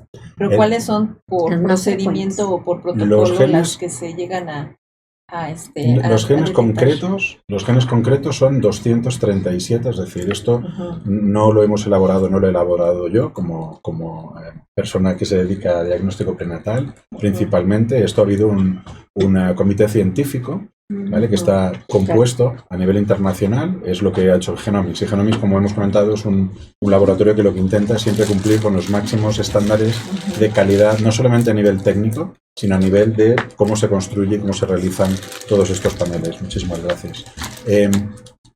Lo que hemos hecho con este, en concreto con el neonatal, es contar con un panel de expertos, de médicos genetistas, pero sobre todo pediatras a nivel mundial, porque la controversia de qué enfermedades incluir dentro de un panel de tamizaje neonatal, pues bueno, existe ya con el bioquímico. Ya vemos que hay sitios en España, por ejemplo, hay regiones de España donde solo se analizan 7 bioquímicamente, 7 enfermedades, pero luego hay otras que no están demasiado lejos y analizan 40. ¿Vale? Entonces, como sabemos que esto, además, a nivel genético, ampliando, extendiendo el número de condiciones, pues puede ser controvertido, digamos que este panel lo realizó un comité científico que contaba con pediatras y médicos genetistas de todo el mundo, ¿vale? Y serían el número de genes, que son para más de 200 enfermedades, que están listadas. Lo podemos consultar dentro de yo no me las sé de memoria, ¿vale? Porque son 237, pero sí que podemos, es muy fácil entrar dentro de lo que es el website, la página web de Por decir los 10 primeras enfermedades que detectan más frecuentemente. Pues podrían estar mucopolisacaridosis, podríamos tener, por ejemplo, la fibrosis quística, podríamos tener, ¿qué decirte? La hiperplasia suprarrenal congénita, podemos tener el hipotiroidismo, podemos tener la fenilcetonuria, podemos tener, es un sorderas genéticas. Sorderas genéticas. Una cosa que está preguntando el público, que si las pruebas las puede solicitar cualquiera o necesitan prescripción médica. Pues esto va a depender del país. La recomendación es lo que hemos hablado antes. Debería toda prueba genética, porque es una prueba genética y el paciente debe ir bien manejado y bien direccionado e informado, debería ser siempre con una prescripción médica. En España, por ejemplo, que es donde yo resido y mi ámbito de actuación, es completamente obligatorio que las pruebas genéticas estén prescritas por un médico. Absolutamente. Además para la toma, doctor. Aquí. ¿No? Para la toma es bien especial el cómo punzar el talón, en qué momento, si el niño está llorando inclusive, ya no salen las gotas, hay que calentar el piecito, o sea, son unas técnicas bien especiales. ¿no? Entonces no lo puede hacer una mamá. Tiene que estar el médico atrás siempre para ese estudio. Es que eso yo creo que es primordial. Básico. Es básico. Y lo que dice es muy importante la doctora, la técnica, ¿no? Y que realmente va en ese papel donde tiene que ir bien la gotica y tiene que ir bien para que esté comido el bebé, porque si no va a estar irritable, la llorando. técnica y de eso depende que salga en el diagnóstico. Mike, adelante en lo que invitamos a todos los radioescuchas. Pues estamos revisando el tema de diagnóstico prenatal no invasivo. ¿Saben lo que el tamizaje prenatal no invasivo? ¿Saben lo que es esto? Es decir, ya no se le va a puncionar el abdomen a la paciente, ya no va a haber ese riesgo, es a través de sangre de la paciente, porque es lo primero que ella pregunta. Y también revisando el tamizaje del recién nacido. Estas pruebas, ¿no?, que se están implementando aquí en el hospital, aquí en México, que existen laboratorios como eGenomics, pues que los llevan a cabo. Nosotros lo tomamos y se los entregamos a ellos para darles el mejor resultado. Por favor, comparte este video, dale like a esa página, activa esa campanita para que no te pierdas ninguno de nuestros programas. Y ya sabes, puedes revisar todos los podcasts que quieras, estando en el gym, estando en el coche, en todas partes, ¿no? Se va a quedar grabado en Instagram, en TikTok y por supuesto en Twitter. Por favor, manda tus preguntas, todo lo que quieras saber. Puede ser de manera anónima, puede ser directamente a través de todas las líneas. Y también en la pantalla aparecerán los teléfonos de WhatsApp de aquí del programa, todas las dudas que quieras. En muy Spotify bien. También. También, imagínate, ¿qué más quieren, no? Sí, también aquí nos están subiendo el rating, nuestros invitados. Estamos rompiendo récord otra vez, aquí, Robert. Preguntan también que si tienen gemelos se puede realizar la prueba. La prenatal, por supuesto. Eso depende un poco de la tecnología. Hay tecnologías que tienen más capacidad para detectar en gemelos y tecnologías que menos. La tecnología que nosotros utilizamos, por el tipo de cómo se hace el abordaje, el estudio genético, sí que permite hacer el estudio prenatal, sobre todo para las condiciones básicas, para cualquier tipo de embarazo. Da igual que venga gemelos, los gemelos se pueden analizar bien, se pueden analizar para donaciones, para úteros subrogados en países donde esté autorizado hacer ese tipo de procedimientos, etcétera, etcétera.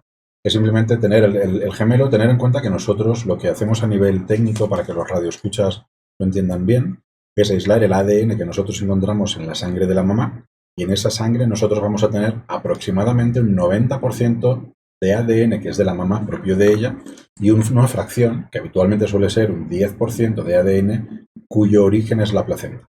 ¿Vale? Y vamos a poder hacer la detección de todo el ADN, pero con esa dilución. ¿Vale? ¿Qué pasa cuando tenemos un embarazo gemelar? Cuando tenemos un embarazo gemelar, esa fracción de ADN que nosotros tenemos corresponde a la mitad para cada bebé. ¿Vale? Con lo cual tenemos que tener mucho cuidado, pero eso ya lo tenemos en el laboratorio, para poder ver que tengamos suficiente ADN que venga representando a ambos fetos para poder realizarlo. Sí, pero en caso de que sean disigóticos, o sea, que sean un espermatozoide que fecundó a un óvulo y otro espermatozoide que fecundó a otro óvulo diferente, o sea que no comparten material genético estos bebés. Y de hecho puede ser que un bebé sí pueda estar afectado y el otro no.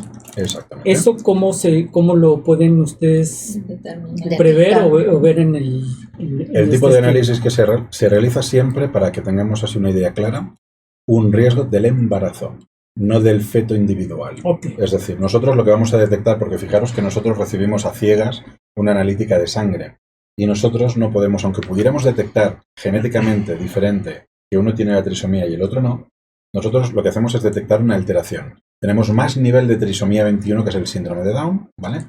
En general, respecto a lo que sería un embarazo normal. Aunque pudiéramos diferenciar el feto 1 del feto 2, ¿cómo sabes tú, a nivel ecográfico, lo que yo he encontrado en ese ADN, cómo nombro que el de arriba es el feto 1 y tiene la trisomía 21 y el de abajo no se puede, ¿vale? Entonces, lo que se hace es una clasificación de alto riesgo del embarazo. Entonces yo detecto esa alteración y yo al ginecobstetra lo que le digo es: he detectado una alteración en sangre, la mamá es de alto riesgo y al menos uno de los dos fetos tiene síndrome de Down. Okay. Con lo cual vosotros ya tenéis que hacer la biopsia corial o la amniocentesis de los dos, sería lo ideal, Y si no, porque se quiere hacer solo de uno, que hay muy poquitas veces que esto pasa, pero alguna vez ha pasado, tenéis que dirigir la amniocentesis basando en los hallazgos ecográficos y las sospechas que vosotros tengáis. Yo creo que eso es muy importante. En casos, por ejemplo, cuando se tiene que el papá o la mamá o ambos tengan algún tipo de adicción, tabaquismo o cuestiones que se sabe que afectan también el desarrollo fetal, ¿se pueden detectar este tipo de...? No, porque nosotros lo que vamos a ver es el ADN. Uh-huh. Y en principio el tabaquismo y todos estos hábitos no tienen por qué afectar a cómo sea estas cosas que normalmente pasan de nuevas o son es una herencia genética que te viene de modo familiar. Entonces, lo que sí que puede pasar es que haya ciertos hábitos, y quizá el más claro de los más claros suele ser pues el abuso de alcohol, ¿vale? Que afecta mucho, es el síndrome alcohólico fetal, ¿vale? Exacto. Entonces, esto lo que puede producir son malformaciones o puede producir problemas en el embarazo, pero a mí me va a salir el análisis genético bien. Porque la genética está bien, porque realmente es un agente exógeno, es una exposición ambiental lo que está produciendo eso. Entonces, eso sí que es importante que lo sepamos identificar cuando tenemos a la paciente y le hacemos la entrevista de si yo tengo ciertos marcadores ecográficos y yo entrevisto a la paciente, saber qué riesgos pueda tener para ver si son de exposición ambiental o si son de origen genético. Eugenio, aquí tenía hay algún comentario. Sí, aquí me viene a la mente que es importante que las mamás que nos escuchan deben entender que no las malformaciones estructurales son todas secundarias a un problema de un cariotipo. Si el bebé viene con alguna lesión estructural que se encuentra en un estudio ecografíco, no quiere decir que sea un cariotipo alterado. Puede tener una mamá una respuesta de probabilidad baja, recordemos que la palabra clave es una probabilidad baja, y puede tener, aún con un estudio de un ultrasonido que te puede decir normal, al nacimiento encontrar un problema estructural anatómico. Queda claro que no van de la mano. Los estudios que estamos viendo de cribaje y eso no nos están apoyando médicamente hablando, y obviamente una mamá tampoco, para hablar de una lesión o una anomalía estructural anatómica. Eso tiene que quedar claro también para que no haya confusión. Oye, nos están diciendo que los datos de eGenomics están apareciendo en pantalla, por si nos preguntan. Y aquí hay una pregunta de una fan destacada que dice, ¿hay quienes no se les puede realizar la prueba? Y si tiene rasgos de error esta prueba. Sí, vamos a ver. Si hablamos específicamente de la de tamizaje prenatal, exacto, sí. ¿vale? El tipo de análisis que realiza, por ejemplo, no sería recomendado para mamás que ellas ya tengan una anomalía. Porque nosotros, al hacer el análisis de todo el ADN que está en el torrente sanguíneo, ya he dicho que como el 90% es de origen materno. Sí. Y lo que nosotros vamos a analizar es si existe en la sangre alguna anomalía. Sí. Lo habitual suele ser que las personas que no tenemos clínica de histórico, ¿vale? No que sea algo que hemos adquirido, sino algo de toda la vida, claro, heredado, no es normal que no tengan clínica. Entonces, lo normal es establecer una línea base con ningún tipo de anomalía cromosómica o algún tipo de anomalía asociada a una enfermedad. Y nosotros cuando vemos un pico, vemos un aumento de ADN para una condición concreta, es cuando decimos que el embarazo está a alto riesgo. Esto tiene una fiabilidad del 99%. Ese 1% de mala clasificación viene por muchas razones biológicas. Una de ellas es que la mamá pueda tener una alteración, ser mosaico, por ejemplo, mosaico del cromosoma 13. Y a lo mejor si es un mosaico de muy bajo grado, aunque la trisomía 13, que es el síndrome de Patot, que es una de las enfermedades que se suelen estudiar a nivel prenatal, aunque es devastadora normalmente cuando el porcentaje de células anormales es relativamente alto. Pero si es suficientemente bajo, puede no tener ninguna clínica, o clínica tan suave que no la detecta, sobre todo si esas células anormales distribuidas por el cuerpo no están en el cerebro, ¿vale? Y están en algún otro órgano que tiene un poquito de problemas, pero no se detecta. En esos casos, cuando la mamá ya sabe, porque viene de un ciclo de reproducción asistida o se ha hecho un cariotipo por cualquier cuestión médica, y ella sabe que es portadora de alteraciones genéticas, nosotros automáticamente las vamos a detectar. Y automáticamente esto enmascara cuál es la realidad del feto. Por lo tanto, es muy importante que aquellas mamás que ya saben que tienen esta condición, pues no vengan a testar, ¿vale? Luego, muy importante también, son un grupo de mamás que, por ejemplo, que puedan tener obesidad, ¿vale? Sí. Cuando la mamá tiene esta condición, que es que tienen un peso muy, muy, muy elevado, lo que ocurre es que estas personas suelen tener mucho ADN propio en el torrente sanguíneo, por muchas razones. Primero, porque son más grandes, suelen tener más volumen de sangre. La contribución de ADN propio a la sangre suele ser principalmente por las células sanguíneas, ¿vale? Entonces esto lo aumenta. Se sabe que lo que es la grasa corporal, también mueren muchos adipocitos por apoptosis y contribuyen, y eso al final lo que hace es bajar la cantidad de ADN fetal. Y por lo tanto podríamos tener una reducción tan grande como que fuera no informativo. Entonces, eso no quiere decir que las mamás obesas no puedan testar, pero sí que a nivel de la consulta médica tiene que quedar bastante claro que la probabilidad de que le falle el resultado de la prueba y sea no informativo es más alta que una mamá que tenga normopeso. Esas quizás serían las condiciones más frecuentes o la información más importante que deberían tener los radioescuchas a la hora de querer testar. Si ellos ya saben que tienen un cardiotipo normal, pues quizá este tipo de pruebas no son las adecuadas, y si son con un peso, un sobrepeso o una obesidad muy elevada, pues que sepan que pueden testar, pero que pueden recibir un resultado no informativo de vuelta. Fíjate que hay una pregunta aquí, dice, ¿qué pasa si no le hacen la prueba del tamiz a mi bebé? Y bueno, pues yo la voy a modificar, bueno, porque durante muchos años no lo hacíamos y no pasaba relativamente nada. La pregunta yo la cambiaría a, ¿qué pasa si le hacemos la prueba de tamiz a mi bebé? ¿Cuáles son las ventajas? Vamos, para no quedarnos en la negación y pasarnos al lado positivo de la pregunta. ¿En el caso de los dos tamices o del neonatal? ¿Tamizaje neonatal? Pues yo creo, bueno, esta no dice tamiz a mi bebé. Yo creo que pues podemos dividir la pregunta en dos. O sea, ¿qué pasa si lo hacemos el prenatal y el postnatal? La respuesta yo creo que puede ser bastante parecida en las dos. Es decir, si al final la idea de hacer un tamizaje a toda la población de mujeres embarazadas o a todos los niños que nacen, la idea es poder tener información que es muy valiosa para el manejo clínico de esas enfermedades. Y ese manejo muchas veces en el periodo prenatal, pues pasa, o algunas veces pasa por parar los embarazos, detener los embarazos cuando son condiciones muy severas, ¿vale? O suficientemente severas como para que la pareja pueda decidir parar ese embarazo. ¿Eso qué impacto tiene? Eso el impacto tiene es que al final vamos a tener menos recién nacidos vivos con esas condiciones que pueden ser muy severas, ¿vale? Y por lo tanto, esa es la ventaja. La ventaja es que vamos a tener papás que, aunque sean poco frecuentes, si tienen un síndrome de Patot o tienen un síndrome de Edwards, estos dos síndromes, por ejemplo, el síndrome de Down, todo el mundo se hace una idea. Quizá conozcan menos el síndrome de Patot y de Edwards, pero son síndromes que son devastadores. Es decir, son bebés polimalformados y que suelen tener una esperanza de vida de 1 o 2 años. Y esto psicológicamente es devastador para las mamás. Esto, poder detectarlo prenatalmente y detener los embarazos ahí, porque en realidad muy, muy, muy poquitos enfermos con síndrome de Patot o Edwards evolucionan más allá de esa época, ¿vale? Muy poquitos. Hay case reports, hay casos descritos en la literatura que son rarezas. 10 años. Rarezas, ¿vale? Entonces, eso es la ventaja de poder hacer un tamizaje prenatal. La ventaja de hacer ese tamizaje prenatal. En el caso de que se incorporen esas enfermedades que son de herencia de los dos papás, ¿vale? Y se hace durante el periodo prenatal, esto lo que permite es que los papás puedan, para ese embarazo, poder hacer cosas y para los siguientes embarazos tener esa información para prevención, ¿vale?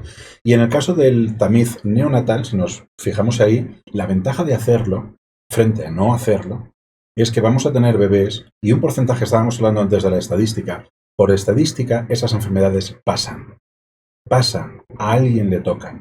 Y de tener esa información a no tener esa información cambia que podamos mejorar mucho. No vamos a cambiar el número de bebés que nacen con eso, porque esas condiciones generalmente no se estudian a nivel prenatal porque no se puede, muchas de ellas, ¿vale? Pero sí que vamos a poder, como son tratables y accionables, ¿vale? Cuando pasan, saberlo con suficientemente antelación y tiempo como para poder tomar una acción, mejorar enormemente en muchísimos casos la calidad de vida. En algunos casos es que hasta prevenir la enfermedad. Con lo cual también estamos bajando la prevalencia de la enfermedad, que tiene un impacto tan grande, ya lo hemos dicho, sobre la familia y sobre el sistema público de salud. Por lo mismo, si hacemos el prenatal y sale negativo, ¿se justifica después de que nace el bebé hacer el postnatal, el neonatal? Sí, son complementarios, ¿vale? Por esto mismo que acabo de decir, es decir, son condiciones genéticas completamente diferentes y tú buscas un tipo de enfermedades prenatalmente porque son las adecuadas. Estas no las vas a buscar después, pero no por nada, sino porque son enfermedades que en la inmensa mayoría de todas ellas el bebé ya nace con una clínica, ¿vale? Claro. Por ejemplo, el síndrome de Down. Cuando nace un síndrome de Down lo vemos, ¿vale? Entonces, no tiene sentido hacer un tamizaje para síndrome de Down. Ya nace el niño y lo vemos. Lo mismo para un Patau o un Edwards, otras enfermedades genéticas, ¿vale? Sin embargo, las enfermedades que están dentro del tamizaje neonatal, muchas de ellas porque son de novo, porque no se pueden abordar de manera no invasiva, ¿vale? Se tienen que hacer aquí y son perfectamente complementables una y otra. Ojalá en un futuro la ciencia y la tecnología avance tanto que seguro lo va a hacer, de manera que podamos hacer ese tamizaje directamente en el ADN libre que suelta la placenta y podamos ya tener toda esa información a nivel prenatal para poder tomar esas decisiones prenatalmente, o para tener esa información y el pediatra o el neonatólogo ya le llega su informe, lo tiene dentro de la historia de la paciente, porque le llegue diciendo, y este pues va a tener fenilcetonuria. ¿Vale? Sí, y el médico ya lo sabe porque se ha visto ya prenatalmente. Oye, Mike, mira, hay una pregunta que está mandando, bueno, más bien dos preguntas está mandando mi esposa y les manda a saludar al doctor Canales, a Eugenio, nuestro pediatra de cabecera. La primera dice que si sabemos que a edad mayor de la mamá, pues hay mayor riesgo de enfermedades, pero a edad menor, pacientes muy jóvenes, existe también un riesgo.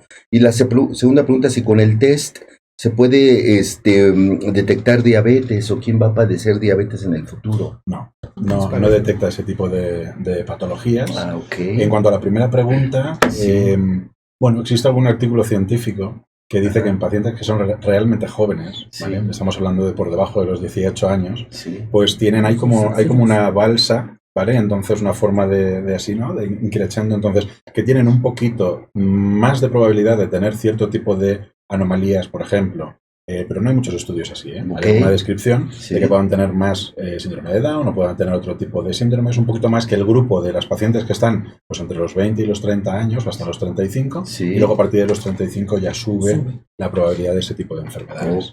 ¿Vale? Hay que mencionar que Ingenomics hace el estudio, el test NICE, que se escribe NACE, para el síndrome de Patau, causas y detección en el embarazo. Mencionar que las características del síndrome de Patau es en el cromosoma número 13, que nacen con labio leporino, malformaciones craneales, malformaciones cardíacas y renales, retraso de crecimiento y profundo retraso mental, y que su tiempo de vida es muy corto, ¿no? Muy corto. Normalmente superan el año solamente un 10%, y la casuística dice que los que han logrado vivir más han llegado a los 10 años solamente. Esa fue pregunta de mi examen y la reprobé, ¿ves? Me hubieras dicho antes del examen. Sí, no, pero nada más para mencionarles, está bien, porque sí preguntan ¿cuál es ese síndrome? ¿No? Y ahorita les vamos a decir de Edward, ¿no? Sí, y otra frase del doctor que también vamos a acuñar, que el examen de sangre, el test, es una biopsia líquida. Eso nunca lo había escuchado. Qué buen término. La sangre es un tejido. Exacto, una biopsia líquida. Al final pensad que, para que los radioescuchas también lo puedan entender, la sangre al final lo que hace es recoger muchas sustancias, y el ADN es una de ellas, prácticamente lo está regando todo. Y al final recoge mucha de la información, y a nivel genético también, del ADN de cada uno de los órganos que nosotros tenemos, y lo tenemos reflejado dentro de eso. Y ya existen tecnologías que permiten poder identificar el ADN que estamos aislando, pues qué parte de ADN puede venir del hígado, qué parte puede venir del riñón, y aislarlo a nivel de... Imagínate. Eso en un futuro va... Sí. Oye, ¿ya hace algún otro tipo de estudios y Genomics o solo estos estudios?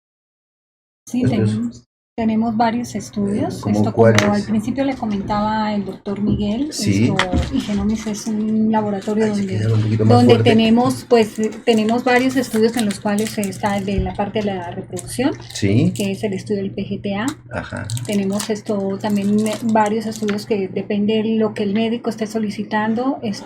Con Carlos Martínez, que es el gerente, Ujú. él hace también una parte de asesoramiento y podemos ir dándole el beneficio al paciente o al médico de que pueda hacerse un microarreglo o se puede hacer ok.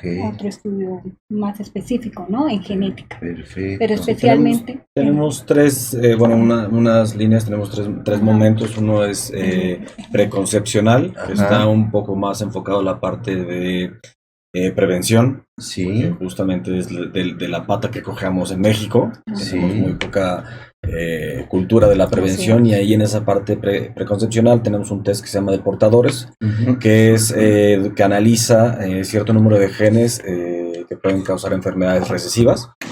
Ok. En la parte preimplantacional hacemos el PGTA, que es el análisis de la cantidad cromosómica Ujú. en una biopsia embrionaria. Sí. Esto trabajamos muy de la mano con las clínicas de reproducción.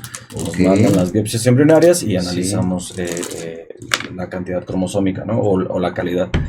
Y ya en esa parte también tenemos yo diría que es el test líder, que Ajá. es el análisis de la receptividad endometrial, Ok. que es donde revisamos el momento exacto donde el embrión se tiene que poner Sí. para lograr ese embarazo. O sea, Wow. Para in vitro. sí, para in vitro principalmente. Exacto, Sabemos sí. en la actualidad que 3 de cada 10 mujeres tienen esa ventana de implantación desplazada. Claro. Sí, ok. Y después la parte prenatal, que es lo que comentábamos, el test NACE, Ujú. y también un test para análisis de restos fetales, pérdidas gestacionales, Ah, ok. a revisar que Sí. no hayan sido por cuestiones cromosómicas. Ah, En Una ese- trisomía 16, El tipo translocaciones. de muestra que requieren es el producto del degrado o la piel, La pues. Pues idealmente tejido de grado o vellosidades coreales. Porque a veces es complicado, bueno, no nos mandan regularmente un tejido fetal, tenemos que estar buscando las vellosidades. Sí, sí, sí. Wow, no, pues está Y súper bien. Entonces así el grupo, como lo estaba hablando Carlos, es el CGT, que le llamamos parte de quién pudiera ser el portador para sus niños. Sí. El PGTA, lo que hablamos ahorita, que fue el NACE, el Newborn Screen, en la parte Sí. preconcepcional y en parte postnatal. Y también ya la parte de receptividad endometrial, como le estaba comentando Carlos, que es un test muy amplio que tenemos. El ERA es la parte de implantación, tenemos el EMA y el ALICE, que también es una parte de endometría, donde a algunos ginecólogos les interesa ver si la paciente tiene algún problema de flora bacteriana, alguna incomodidad en la cual le está impidiendo a quedar en embarazo la paciente. Entonces ese es un estudio también que si en algún momento podemos abrir un espacio, también lo podemos hablar un poquito acerca de toda esta parte para las Él pacientes. es el director, el que autoriza, el que desautoriza, el que dice que sí, que no. Son temas, sí que- son temas muy importantes, sí, porque porque Oye, ya ahorita- se invitó, ya ves. Dice, ya, a ver, Robert. porque las Anótale. pacientes muchas veces les gusta, como dice el doctor, ¿no? Que ya llegan con alguna, que ya saben, que ya, Sí. ya vieron en el Google, que ya saben muchas cosas, pero este tema también es importante para que sepan por qué no se pueden embarazar, qué está pasando, que el médico no le está viendo el camino, si es que tiene alguna Sí. enfermedad, algún microorganismo que le esté afectando el embarazo también. Pero que esto es a nivel de enfermedades de transmisión sexual o Bioquímica, ¿no? Depende del de tejido. cada organismo de la paciente, ¿no? De cómo esté funcionando su endometrio o cómo esté dándole cuidado, digamos, a saber en el momento cómo está ella internamente, ¿no? Hay que mencionar algo del síndrome de Edwards, que también se ha dicho. Es una trisomía, o sea, un aumento de cromosomas en el cromosoma 18. Son niños que nacen con cráneo pequeño, también regularmente con labio leporino, con polidactilia, o sea, con muchos dedos, sobre todo en los miembros inferiores, y con mandíbula subdesarrollada, retraso en la talla, o sea, de talla baja, caída del párpado superior, ojos muy separados, defectos renales, desviación anormal de los dedos, episodios de ausencia de respiración, hernia inguinal, en la parte posterior convexa, manos apretadas, orejas bajas y pliegue simiesco. Y normalmente tienen una corta vida también. Qué barbaridad. Oye, pues entonces llama la atención de Igenomics, que ahora sí que nos acompaña pre, trans y postnatal, ¿no? Las tres etapas de la vida. Es muy importante, si es uno de los síntomas más detectados, este estudio también. En el NACE también se detecta esto. El síndrome de Edwards. El síndrome de Edwards. El de Edwards es uno de los síndromes que se detecta, así que está incluido además en todos los tipos de análisis, en el básico, en el intermedio y en el superior. Y además el Edwards tiene una característica que es muy importante, porque todo lo que el síndrome de Pateau, por ejemplo, que es una de las enfermedades que antes ha descrito el doctor, y se suelen presentar con bastante homogeneidad, ¿vale?, en el feto. El síndrome de Edwards tiene cierta tendencia a presentarse en lo que nosotros llamamos mosaicismo. Mosaicismo quiere decir que el bebé puede tener algunas células normales y otras anormales. Y esto lo que puede hacer es que todo lo que son síndromes que ecográficamente se suelen detectar muy bien, ¿vale?, pues puedan pasar desapercibidos hasta muy avanzado el embarazo, ¿vale? Porque al final la sintomatología clínica y la evidencia ecográfica se hace evidente más tarde porque tienen menos células anormales. Entonces, lo bueno de este tipo de tamizajes es que podemos llegar a detectar anomalías incluso con niveles de mosaicismo realmente bajos también, ¿vale?, en función del ADN placentario que tengamos en la sangre. Por lo tanto, cosas que pasarían el control ecográfico, y esto los maternofetales lo saben muy bien, detectar trisomías 13 y 18 es relativamente fácil, suele verse bastante frecuentemente bien, ¿vale? Un Down tiene más tendencia a escaparse, pero no un Edwards y un Pateau. Este tipo de tamizajes ayudan mucho a que haya pocos escapes de estos casos de bebés que tienen esta mezcla de células normales y anormales. Y también con una sobrevida muy corta. Muy corta. Sí. Muy corta. Yo quisiera tocar una pregunta, desconozco si le hicieron una previa. Doctor Milán, una pregunta. Si yo pensara como una radioescucha y mi esposa, por la razón que sea, recibe una transfusión de sangre, ¿cuánto tiempo después puedo yo acudir y no obtener un falso resultado? Claro. Porque Eso luego nosotros tenemos, perdóname por interrumpirte, tenemos muchos pacientes que vienen al tamizaje, le toman la muestra y luego ¿quién le preguntó cuándo se transfundió? Claro. Claro. En este caso es muy importante para los radioescuchas que nos están escuchando, habrán muchos que no nos estén escuchando, entonces es importante para vosotros como médicos también tener esto en la cabeza, ¿vale? Es decir, siempre que se hace una transfusión, no sé si lo hemos comentado ya también para el newborn, ¿vale?, para el tamizaje neonatal, ocurre lo mismo para este. Es decir, si la mamá ella misma, por lo que sea, pues por un daño traumático que ha tenido necesidad de transfusión, le transfundimos sangre y es celular, tiene células, no glóbulos rojos, que son anucleados, no tienen ADN, ¿vale? Pero sí que pueden haber células blancas, ¿vale?, leucocitos, linfocitos, y esto va a contaminar el resultado. Entonces, lo habitual es que el donante tampoco tenga anomalías genéticas. Esto suele ser lo habitual a nivel cromosómico, si estamos hablando del prenatal, ¿vale? Entonces, habitualmente este tipo de transfusiones no deberían interferir, pero por si acaso, lo mejor es, si se puede, pues no hacerlo, esperar el tiempo que sea necesario y que la mamá lo sepa. Si me han realizado una transfusión hace una semana y me quiero hacer el test NACE, pues no me lo debería hacer. O debería entender las limitaciones. Es decir, que si yo veo porque lo difícil es tener un falso negativo.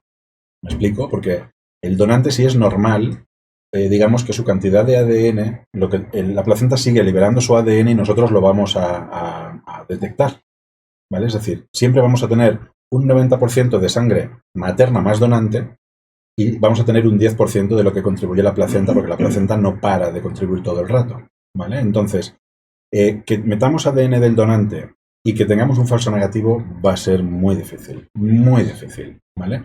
Sí que puede pasar que el donante tenga un mosaicismo, que tenga parte de sus células anormales, muy raro, pero puede pasar, y que tengamos un falso positivo. Luego esto la mamá sí que tiene que entender lo que lo suyo sería no testar, pero si insiste, y hay mamás que insisten y dicen, yo no entiendo todo, doctor, pero me quiero hacer la prueba. Bueno, pues tienes que tener en cuenta que al tener un ADN de otra persona, no sabemos nada de la otra persona, y podemos tener un falso positivo con un poquito más de probabilidades que, ¿vale?, si viniera de otro sitio. También tenemos que tener en cuenta, muy importante, quién es el donante, que yo no sé si esto se pueda saber, ¿vale? Y lo digo por lo siguiente. La detección del sexo, que parece mentira, ¿vale? Parece una curiosidad, pero el sexo importa mucho para las mamás. El sexo del bebé y para los papás, ¿vale? Entonces, si lo que tenemos es una mujer que ha recibido sangre de un donante femenino, va a haber femenino, no va a haber presencia de cromosoma Y, y si yo detecto cromosoma Y, que es la manera de sexar nosotros, de decir si es varón el embarazo o si se espera que sea femenino, ¿vale? Es porque encontramos cromosoma Y en el torrente sanguíneo. Entonces, si la mamá recibe una donación de un donante femenino, no va a haber ningún tipo de problema. Pero si el donante es masculino, nosotros vamos a detectar cromosoma Y. Claro. ¿Vale? Entonces, es muy importante que la mamá también entienda, si insiste, no, es que yo quiero ser testada, vale, pero a lo mejor la clasificación del sexo no es fiable. Y por lo tanto, no pasa nada. Esa detección del sexo la podemos hacer en semana 16 con la ecografía, porque además la ecografía es muy, muy fiable para la detección del sexo fetal a partir de la semana 16. Se presenta la credencial, ¿no? Claro. Te la presenta y ya salimos todos de duda. Muy bien, muy bien. Tengo una pregunta. ¿Los polimorfismos algunos polimorfismos se pueden detectar antes de que se embarace la paciente? Algunos polimorfismos, como por ejemplo... La falta de metilhidroxilasa que es esencial para convertir ácido fólico en metilfolato. Pues, a ver, con el tipo de análisis prenatal que nosotros realizamos, con eso no analizamos, nosotros no hacemos análisis de polimorfismos, cambios de SNPs, de cambio de nucleótido, de este tipo de polimorfismos y cambios que pueden ser habituales y pueden ser normales, ¿vale? Entonces, estos tipos de análisis no los realizamos. Se restringe el análisis de tamizaje a las condiciones pues, de las que hemos ido hablando, que son estas trisomías, que son excesos de ADN, pero a nivel grande, de estas estructuras que se llaman cromosomas, para todos los cromosomas, y en algunos modelos o en algunas variantes del test, como las más avanzadas, para estas microdeleciones, que son ganancias o pérdidas. Microdeleciones es pérdida, microduplicación es ganancia, de trozos de esos cromosomas que tienen muchos genes, pero no a nivel polimórfico. Perfecto. Pues mira, antes de acabar, ya estamos con el tiempo encima, número uno, pues quisiera darles las gracias por estar aquí con nosotros. La verdad es que este tipo de programas con gente como ustedes, pues enaltece pues nuestras transmisiones, y la verdad es que fue de veras un super programa. La verdad es que pues salimos todavía con muchas preguntas atrás, la verdad, y eso es bueno porque las dejamos en el tintero. Y bueno, pues no sé si quieran concluir con no sé si así en orden. Algún mensaje, algún saludo. Vayan ahí, Genomis, lo que ustedes quieran. No, a ver, Alicia, primero. ¿o quién? No, ¿sí? Los invitados. Los invitados. Nuestros invitados. Pues muchas A ver, gracias, Moniquita. verdaderamente ha sido un Bueno, privilegio. pues están invitados, pues prácticamente nosotros estamos aquí abiertos para lo que necesiten los médicos de aquí del Hospital Español. Estamos muy contentos de que nos hayan dado este espacio para que las personas que nos están escuchando ya tienen nuestros teléfonos, los correos donde nos pueden estar preguntando también, y de la mano vamos a ir trabajando ahí con el médico y la paciente. Entonces estoy muy contenta de este espacio que nos dieron, estamos casi completos, el doctor, el pediatra, los ginecólogos, en el tema que hablamos que era muy importante, que era el NASA y el Newer Screen, que era lo que yo quería que también se enteraran cada uno. Muy bien, Carlos. Pues nada, agradecerles el espacio, los comentarios, las preguntas a todos los radioescuchas, y nada, que tengan ahí la certeza de que pueden mandarnos un mensaje, un correo, a los que no lo vieron la transmisión. Sí, está abierto para cualquier duda que puedan tener. Pues bueno, si está en nuestras posibilidades la contestaremos, y si no, vamos con los especialistas a donde sea, ¿no? A España, con Miguel Milán o con los directores que sean necesarios. Los que no vieron, pues bueno, la transmisión, pues nos pueden encontrar en igenomics.mx, y el correo para dudas o para cualquier cuestión general con nosotros es infomexico@igenomics.com. Y nada más, agradecerles Muchísimas gracias, Miguel. Yo por mi parte, cerramos con broche de oro. Claro. Yo por mi parte quería de verdad, sinceramente agradeceros el habernos invitado y el haber podido yo estar aquí con esta discusión que me ha parecido preciosa.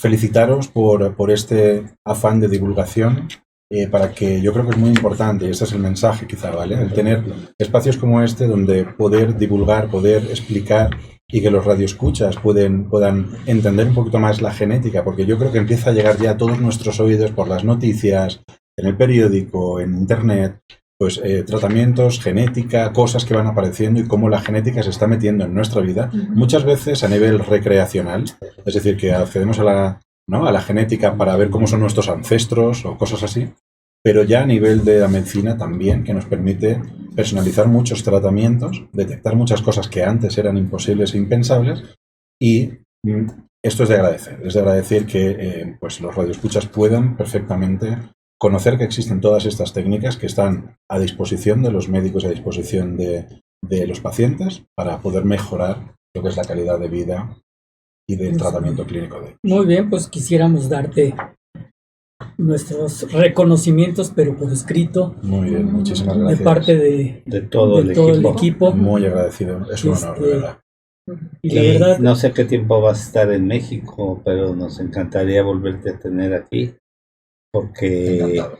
Realmente tener una gente con tu preparación y con tu calidad académica sería muy importante después tener otro programa donde abordáramos otros temas sobre la reproducción asistida, que es una de las cosas que más desarrollas en España, que es muy importante, sobre todo porque es un tema muy controversial, muy importante que habría que tratar. Encantados, estaremos encantados de poder estar y con es un vosotros. placer por tenerte aquí.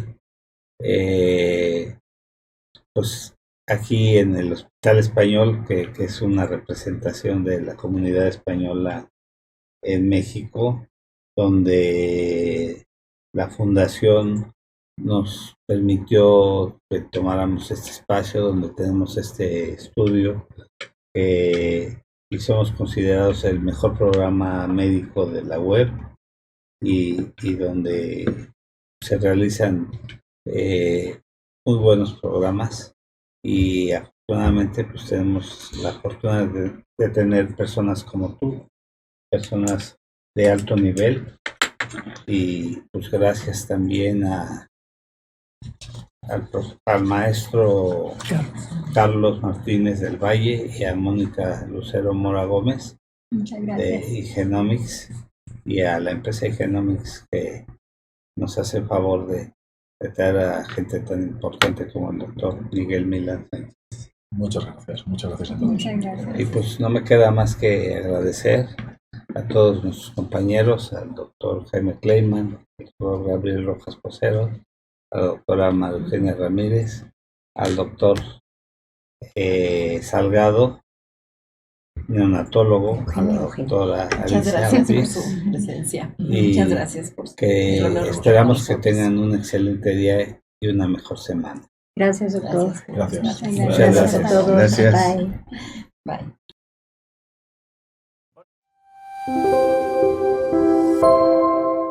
Hola, ¿qué tal? Soy el doctor Ernesto Santillán, conductor del programa Salud para Todos. Dale like a esa campanita y por favor síguenos en Instagram, Facebook, Spotify, iTunes, YouTube. El programa número 1 de temas médicos día a día. Saludos.